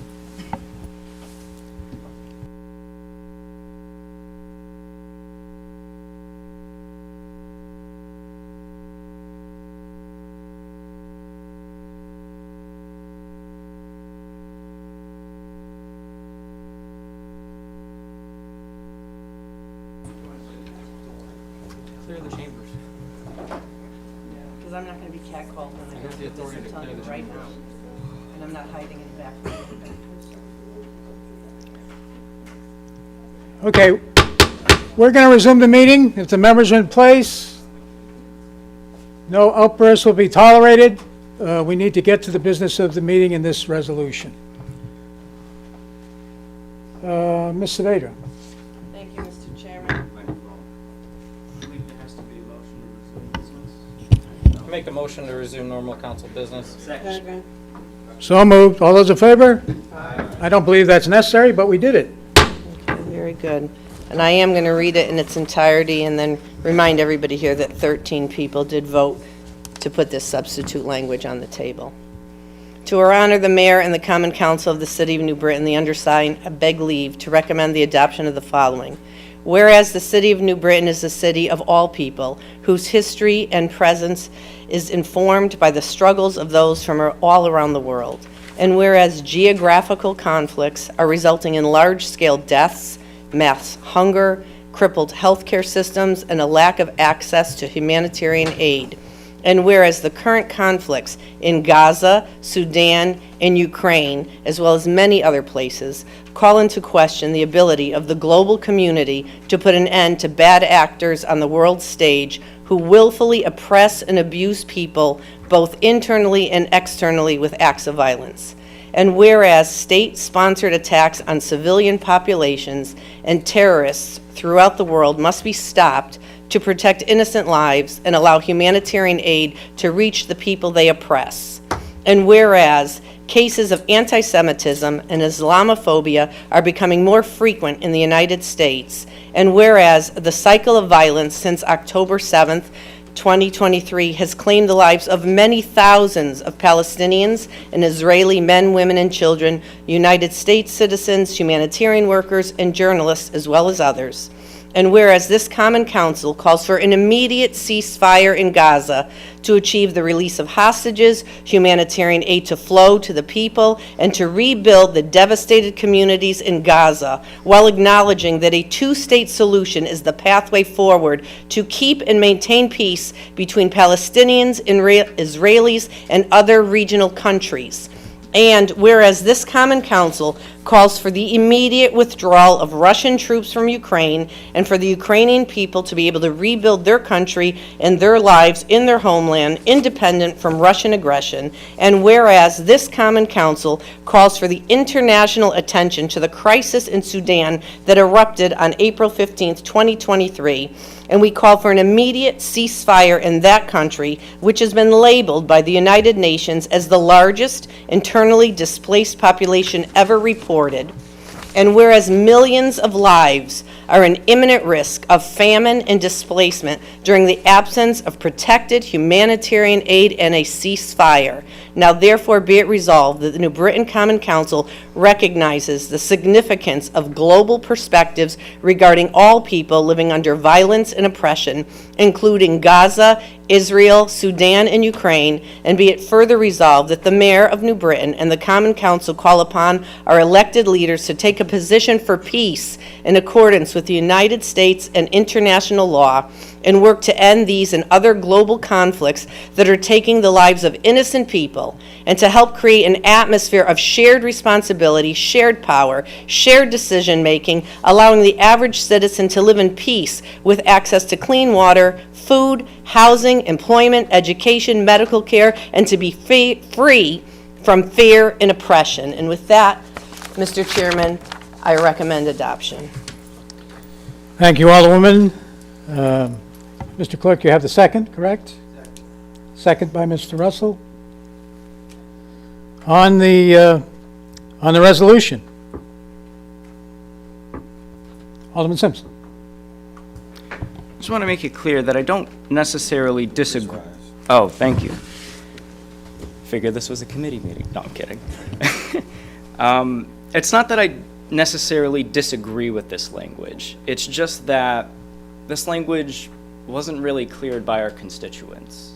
The resolution that I had presented went to them first, and I haven't been presented any inkling of information that that process was also followed. And I know it's not necessary for this council to do, but the entire point of this resolution even being here is that they came to us. And while I'm not sure if this language honors all of the asks, because we haven't run it by anybody, frankly, I would like to offer a couple of amendments. And before I officially do that, they're relatively minor. They do refer to the international law that we're urging Israel to follow, or rather, I guess, everybody to follow.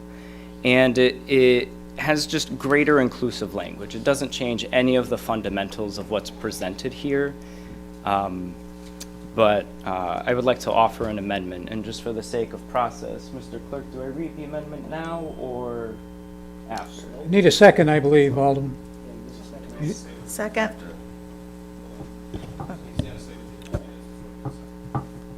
There seem to be conflicting opinions here. Let me turn to Corporation Corporation Counsel, please.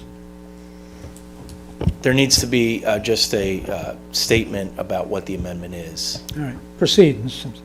Thank you. The amendment itself adds under the paragraph, whereas cases of anti-Semitism and Islamophobia are becoming more frequent in the United States, the amendment I have says, whereas the UN's International Court of Justice ruled that, quote, Israel has an obligation to bring an end to its presence in the occupied Palestinian territory as rapidly as possible, end quote, on July 19th, 2024, and then the colon. In addition to that, wherever the mentions of immediate are, following, add, and permanent. And then in addition, to replace the term Gaza with Palestine. And the reason for this is because this resolution calls to follow international law. I also see multiple older people on their phones right now. I'm going to ask that their attention be here. The reason for the International Court is because they are the judiciary of international law, the very same ones we're advocating for tonight, right? Adding the word permanent next to ceasefire adds to its strength, because a ceasefire that resumes in 6 weeks just means we sent hostages back into a war zone. Or at least we call for that. And to include Palestine follows the spirit of including the Sudanese and other populations, because by referring to Gaza, we are leaving out places like the occupied West Bank and East Jerusalem. So having Palestine instead of Gaza is simply more inclusive and better representative of the issue that we are taking issue with tonight. Does this seem reasonable? Thank Thank you, Alderman. Is there a second to his amendment? Second, Ms. Barboza. On the amendment, any discussion? Any discussion? Alderman Scott. I just wanted to give my personal opinion about everything because I didn't do it earlier. I want to save time. On the amendment, Ms. On this Scott. amendment, yeah. So, like I had said at the last meeting, it really saddens me that this is happening and that the personal connection of being a Black Native woman, that it does, there's a lot of parallels, and it's really difficult to look back at history. But as Martin Luther King said, injustice anywhere is a threat to justice everywhere. So when I think of this and we see people are sick, people are dying, that means that we need to care about all of the people that are sick or dying. Alderman, I think that pertains to the main motion. Okay. Once we get through this amendment. Okay, all right, okay, sorry, okay. That's all right, thank you. All right, should I stop then? And come back? Allow others to speak if you're willing, yes. Huh? Any other comments on this amendment? Oh, the amendment. Any other comments? Alderman Connors. Thank you for offering the amendments. I will be voting against them in the spirit of bipartisanship. This language that we've got in front of us presents a rare opportunity, I believe, to have a unanimous voice on the subject, but just wanted to say thanks for everyone for their efforts in organizing around this, and I'm not casting judgment on one body of work or another, but the goal here is to get something, in my opinion, that's unanimous, and sometimes compromise requires consensus and vice versa. So thank you. Thank you, Alderman. Any other comments? Alderman Simpson, you got two bites of the apple, right? So. Sure, we do it in committee. We've done it here in the past. We have a whole feast of apples. Yeah, if these amendments pass, I think that the unanimity Alderman Connors seeks would be achieved, and I'm just curious to see what our Red Caucus members think on it. Just thoughts, concerns, questions, additions, revisions, any of it. And this is in the spirit of bipartisanship. I want this to be unanimous. Thank you, Alderman. Thank you. Alderman Bulong Vargas. I'm only getting up because Alderman Simpson asked what the Red Caucus would be thinking. For us, it would be much easier if you put all your amendments in one package, because we don't know whether we'd be voting yes, no, how all your amendments flow into the broader document. I know that you are not in support of the substitute language, therefore it's not unanimous. But I will say, and so that the members of the public understand this, I have probably spent more time with John McNamara in the last 5 days talking about this language than he and I spent on the budget. Okay, so for people who don't think we take this seriously, whether you agree with us or don't agree with us, literally Alderman McNamara and I have spent at least 5 days going back and forth. And you and I had initial couple conversations, and then I had conversations with Alderman McNamara. So whether we agree or don't agree in the final language, I do not want the narrative to be that we did not care about the issue and we did not discuss the issue. I'm telling you, we spent a lot of time on the issue. So much time that I've been criticized. You refer to your constituents that come here. I have constituents who aren't here, who this issue is not on their radar. And what's on their radar is potholes in New Britain and blight in New Britain and funding education. And I know that I know through your narrative you are connecting those threads, that they all lead to the same place. But there are people who don't have this on their radar, okay? And I'm telling you that I gave a lot of my time working with my caucus, talking to and working with Alderman McNamara on the language. That's the best I can do, is say that what's in front of us is what my caucus agreed to, and most likely any amendment you put forward, we're going to vote no on. Thank you, Alderwoman Saavedra. Any other members wish to speak to this? Any other on the amendment? This is Alderman Simpson's amendments. Want to clarify that? If the concern is doing these as a whole, I'm happy to break these up.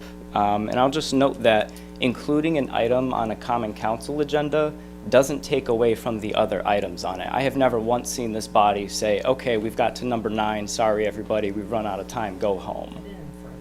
No, but I'm saying that some of the pushback that I've gotten is that, we need to focus on other things. We can focus on those things, absolutely. I'm saying this doesn't take away from those other things. And in terms of this not being on people's radar, most issues aren't on everybody's radar. I know we all know in this room that when we see 25-30% voter turnout in municipal elections, this body, all 15 of us, aren't on most people's radar. And it's important that we put things on people's radar, especially when a good chunk of them are coming to us asking for it. So is there anything that could help divvy up these amendments that could pass, such as replacing Gaza with Palestine? It's just more inclusive language. Alderman, just briefly summarize your points one more time, if I can ask. Sure. Having agenda items on the agenda doesn't take away from the other items on it. We can split up to the substance of your amendments. Oh, I see. Yeah, we can break these up and talk about them. That's perfect. I asked you to summarize the three. I think I heard at least three. Oh, I see. Yes, it's including a line that clarifies the UN's International Court of Justice on what Israel has to do to be in compliance with international law. It adds the word permanent next to ceasefire, and it substitutes Gaza with Palestine. Thank you very much. Any other comments from the members? One question, Alderman Spadra. In any of your language, because you want to replace Gaza with Palestine to be more inclusive, in any of your language on the resolution is Hamas listed? Or any terrorist groups that are perpetrating crimes against humanity? You may respond, sure. In the original language I submitted, yes, there was a line that specified the same UN has sought arrest warrants for both Hamas individuals and Israeli leaders for crimes against humanity. And this includes everything from bombs to October 7th to, and you mentioned to me in a previous conversation, women and children being killed. That includes it. And I included that line to avoid this contest of who's done more wrong. I don't think there are good guys in this conflict at all. But this substitute language actually gets rid of that. Thank you. All right, any other comments? Any other comments? Hearing none, a yes vote supports the amendments, a no vote does not support the amendments. Mr. Clerk? Or, let me see. All those in favor? You need 3 people to stand up for a roll call. So do you want to do it? I recognize 3 people standing, so we can have a roll call. 4 people, 5 people. This is on the amendment. If you support Alderman Simpson's amendments, you can say yes. If you don't, you say no.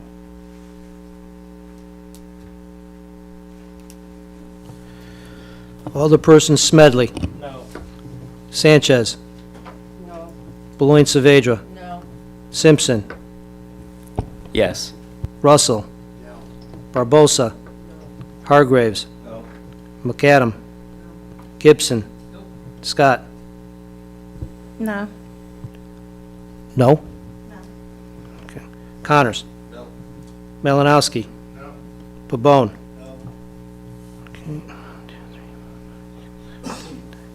12, 1 to 12. 1 to 12, the amendments fail.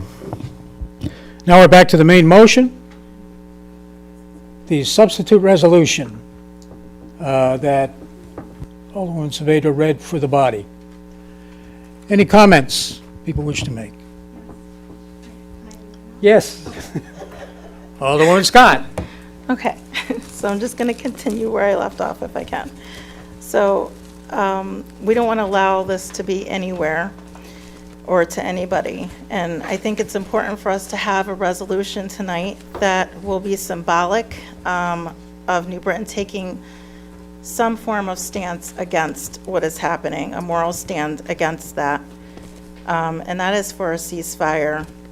I think we need to let our Congress, our Senate, our state officials, elected officials, and our president know that here in New Britain, we stand for humanity for everybody. But then after we do that, the work still has to continue here at home. I know there's a lot of discussion about this not having to do with here at home, but we do have a lot of work to do here at home, and peace, creating peace, and it's extremely important, and that I always have been working on that. I haven't stopped working on it because we've had this discussion, and I'm going to continue to work on that and work on diversity and educating people. And I welcome everybody here to join me in that work. And I have a lot of great ideas that we can work on creating some things around this issue with our youth and with our community. So I think that we need to be doing that and standing for peace everywhere and not creating and standing on the right side of history and not letting history repeat itself. So thank you. Thank you, Alderman Scott. Other members wish to speak? Roll call on the main motion. You're calling the question. I'm calling the question and asking for a roll call. Is that in order, Mr.? Requires two-thirds. Two-thirds vote for a roll call. Thank you very much for that clarification. I'm sorry, Mr. Chairman, it's a majority vote under our rules. That's right, in a meeting, yes, okay. Majority vote. To call this question, Mr. Clerk. Oh, I'm sorry. All those in favor? Aye. Sorry, is there a second?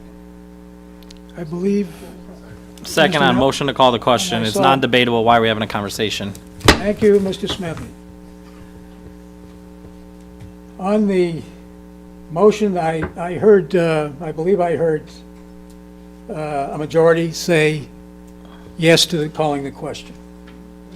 So we shall proceed with the roll call. This is a yes vote, supports the substitute resolution as is, and a no vote opposes it.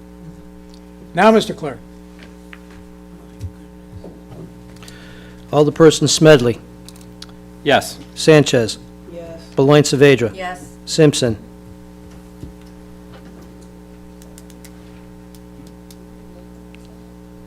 No. There was an amendment. This is asking for, it would be yes.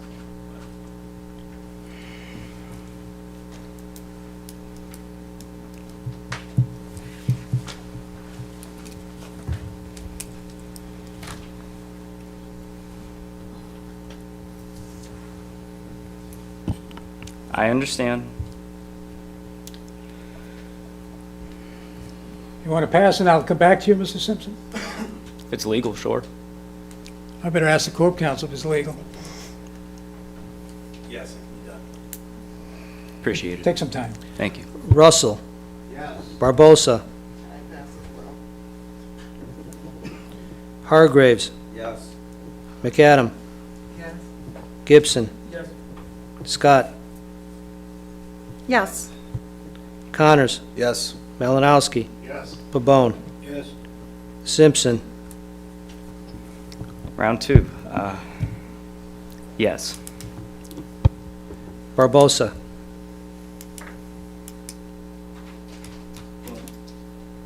Yes. Okay. 13 yes, 0 no. The substitute resolution passes.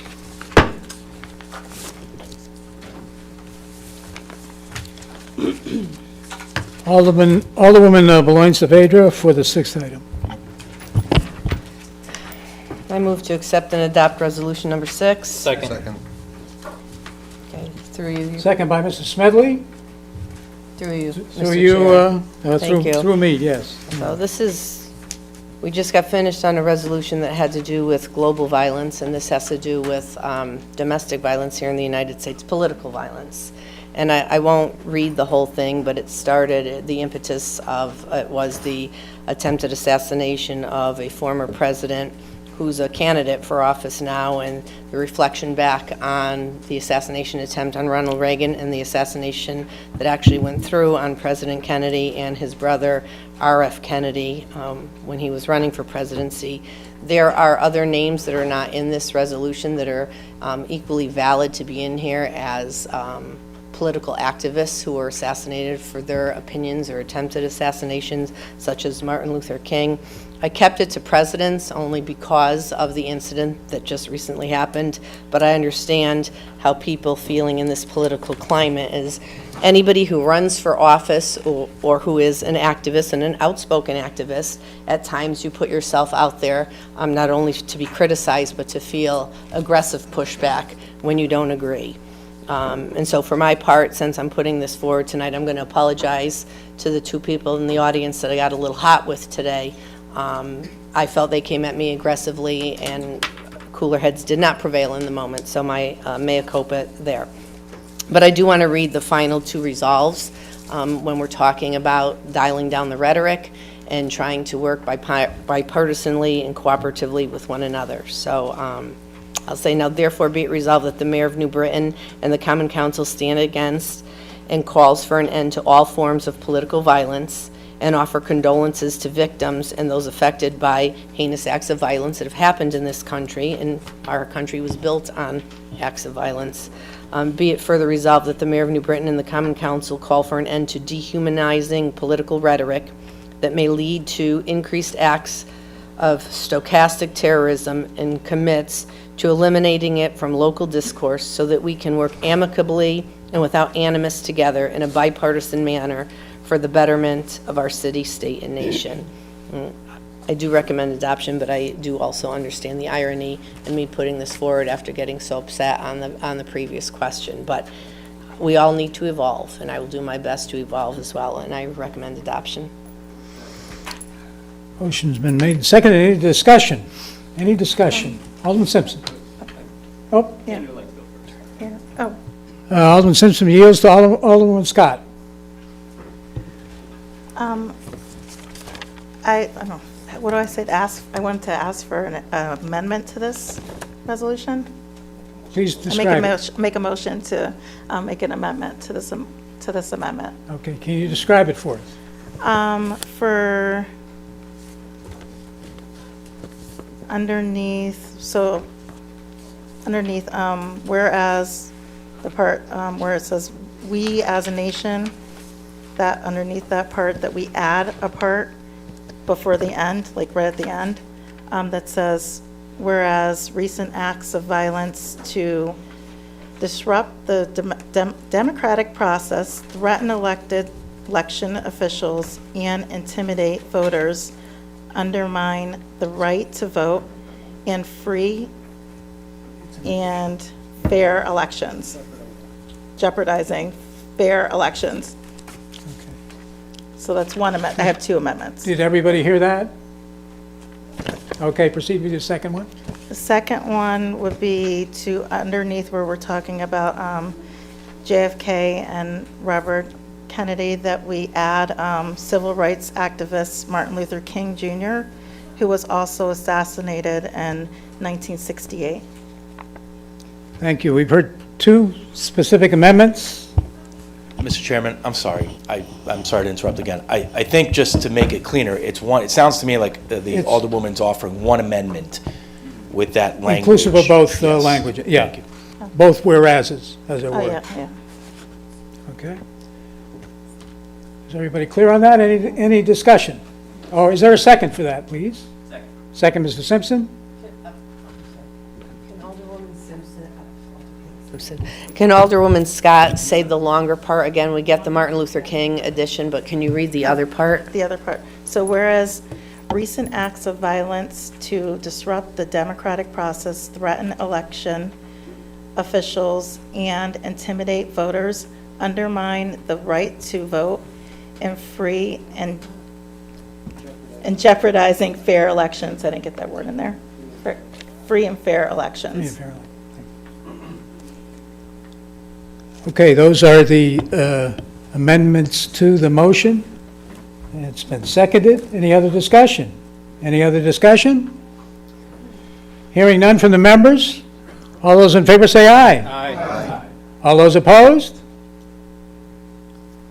It's unanimous, and the motion, and the resolution carries. Thank you.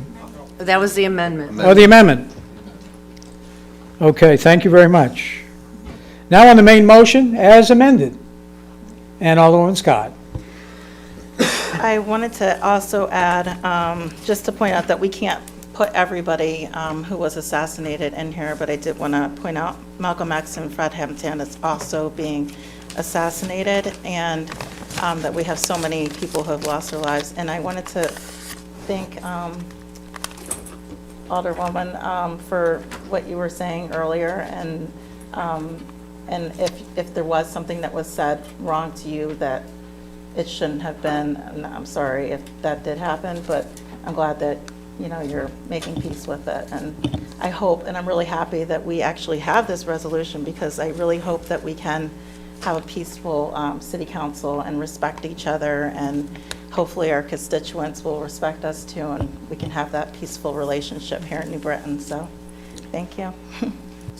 Thank you both for carrying out the spirit of the resolution. And Alderwoman Saavedra? And I thank you for saying that, Alderwoman Scott. And it's an example of how bipartisanship can actually work, even when it's very emotional issues that we're talking about.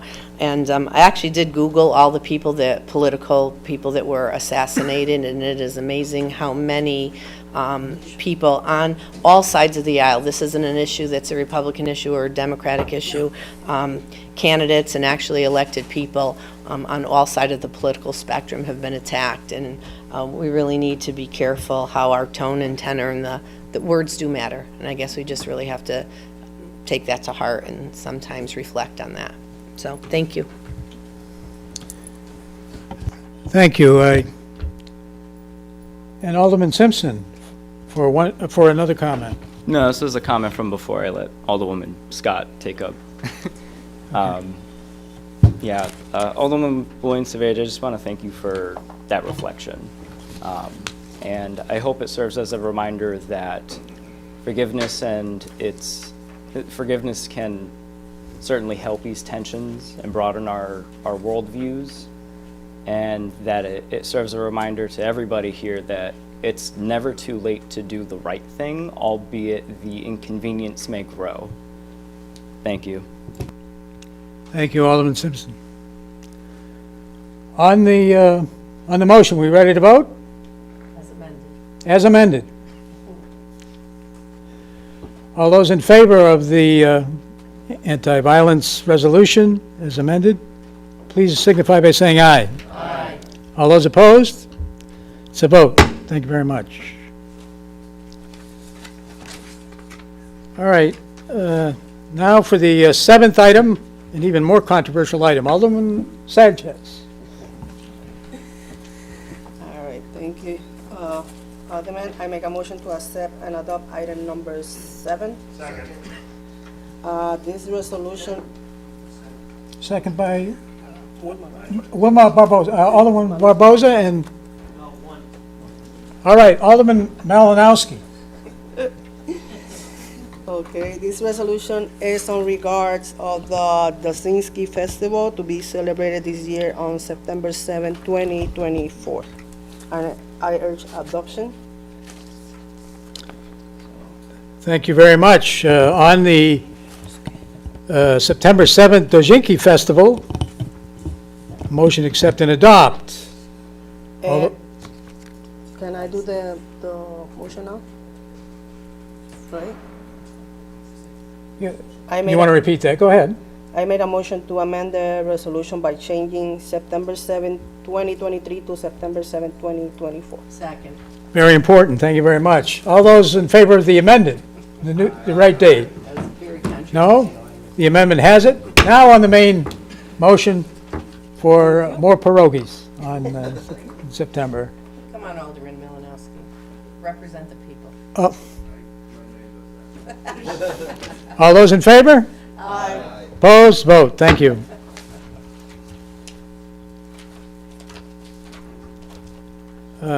Now on to the 8th item, Alderwoman McAdam. Thank you. I make a motion to accept and adopt item number 8. Second. This Second by is- Mr. Gibson. Proceed. This is in accordance with City Ordinances, Chapter 2, to a purchase order requested by the Finance Director for the following under the State of Connecticut's Cooperative Purchasing Plan for New Britain Supportive Services Department. It is to purchase a new multifunctional copier. All right, is there an amount on it, can I ask? I'm sorry. $142.73 a month. Okay, thank you. That's what I see. All right, the motion is made and seconded for adoption. All those in favor? Aye. Opposed? So voted. The ninth item, Alderman Connors. Thank you. I rise in support of item number 9. Make a motion to accept and adopt. Thank you. This resolution provides for the lease of a Sharp BP 70C45 copier from Aztec Office Technology for the Public Works Department. The lease agreement set for 4 years includes maintenance, repairs, service, toner, and supplies excluding paper for 2,000 copies a month. It's funded through the Public Works Account Department, and for these reasons, I urge adoption of the resolution. Motion made by Alderman Connors, seconded by Alderman Sanchez. Any discussion? Chair, can you second on the mic for the record, please?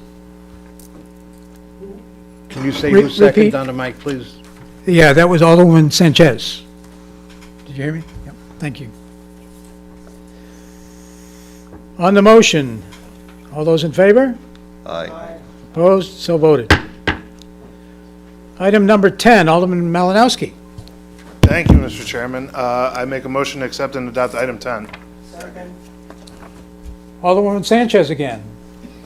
And in this resolution, it allows the purchasing agent to enter into a contract with Continental Scrap Metal LLC of Wolcott, Connecticut for the sale of scrap metal for a fixed price of $221 per ton from August 19th, 2024 to August 18th, 2025. And there is an option to extend the contract for up to 1 additional year. And I urge adoption. Urge adoption. Any comments or questions? Any comments? Good. Hearing none. All in favor, signify by saying aye. Aye. Opposed? The motion carries. The 11th item, Alderman Connors. Thank you. I make a motion to accept and adopt item number 11. Thank you. Second, Alderman Sanchez. This resolution provides for the engagement of professional engineering service from TATA in Howard for the design of a pressure regulating facility at Stanley Street.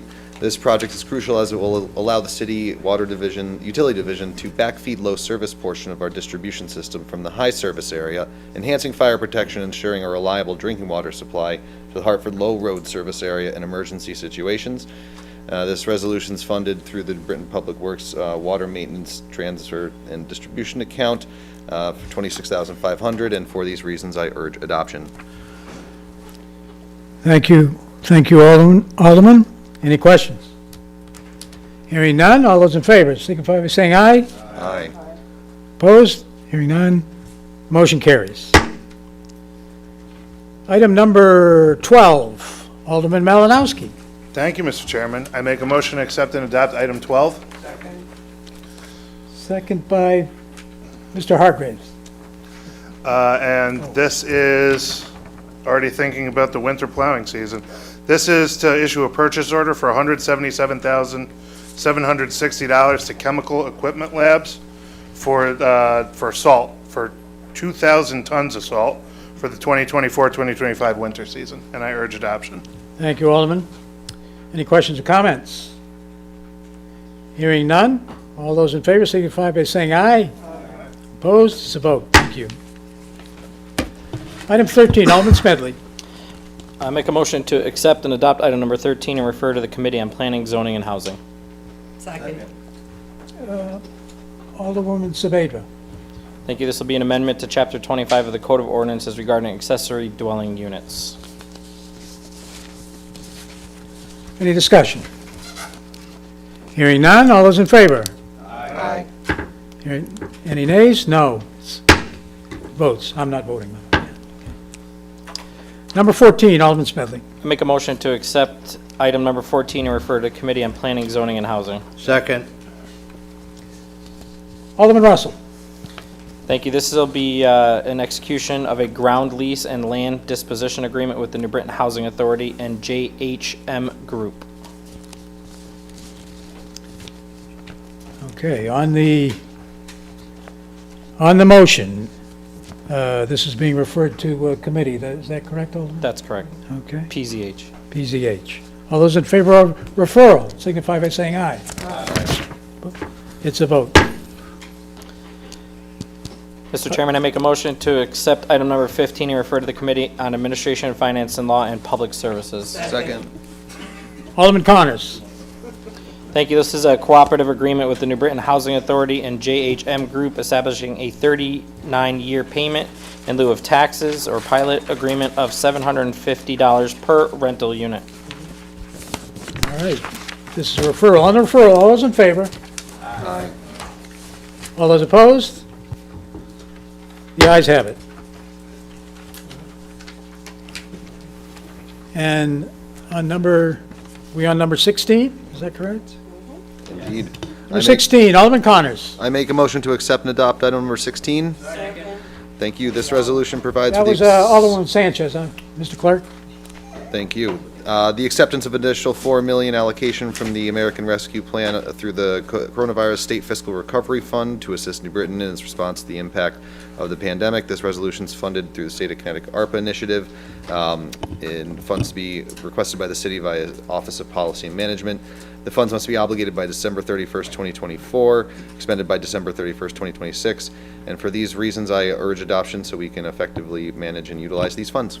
Thank you, Alderman. Mr. Chairman. Alderman Saavedra. Thank you, Mr. Chairman.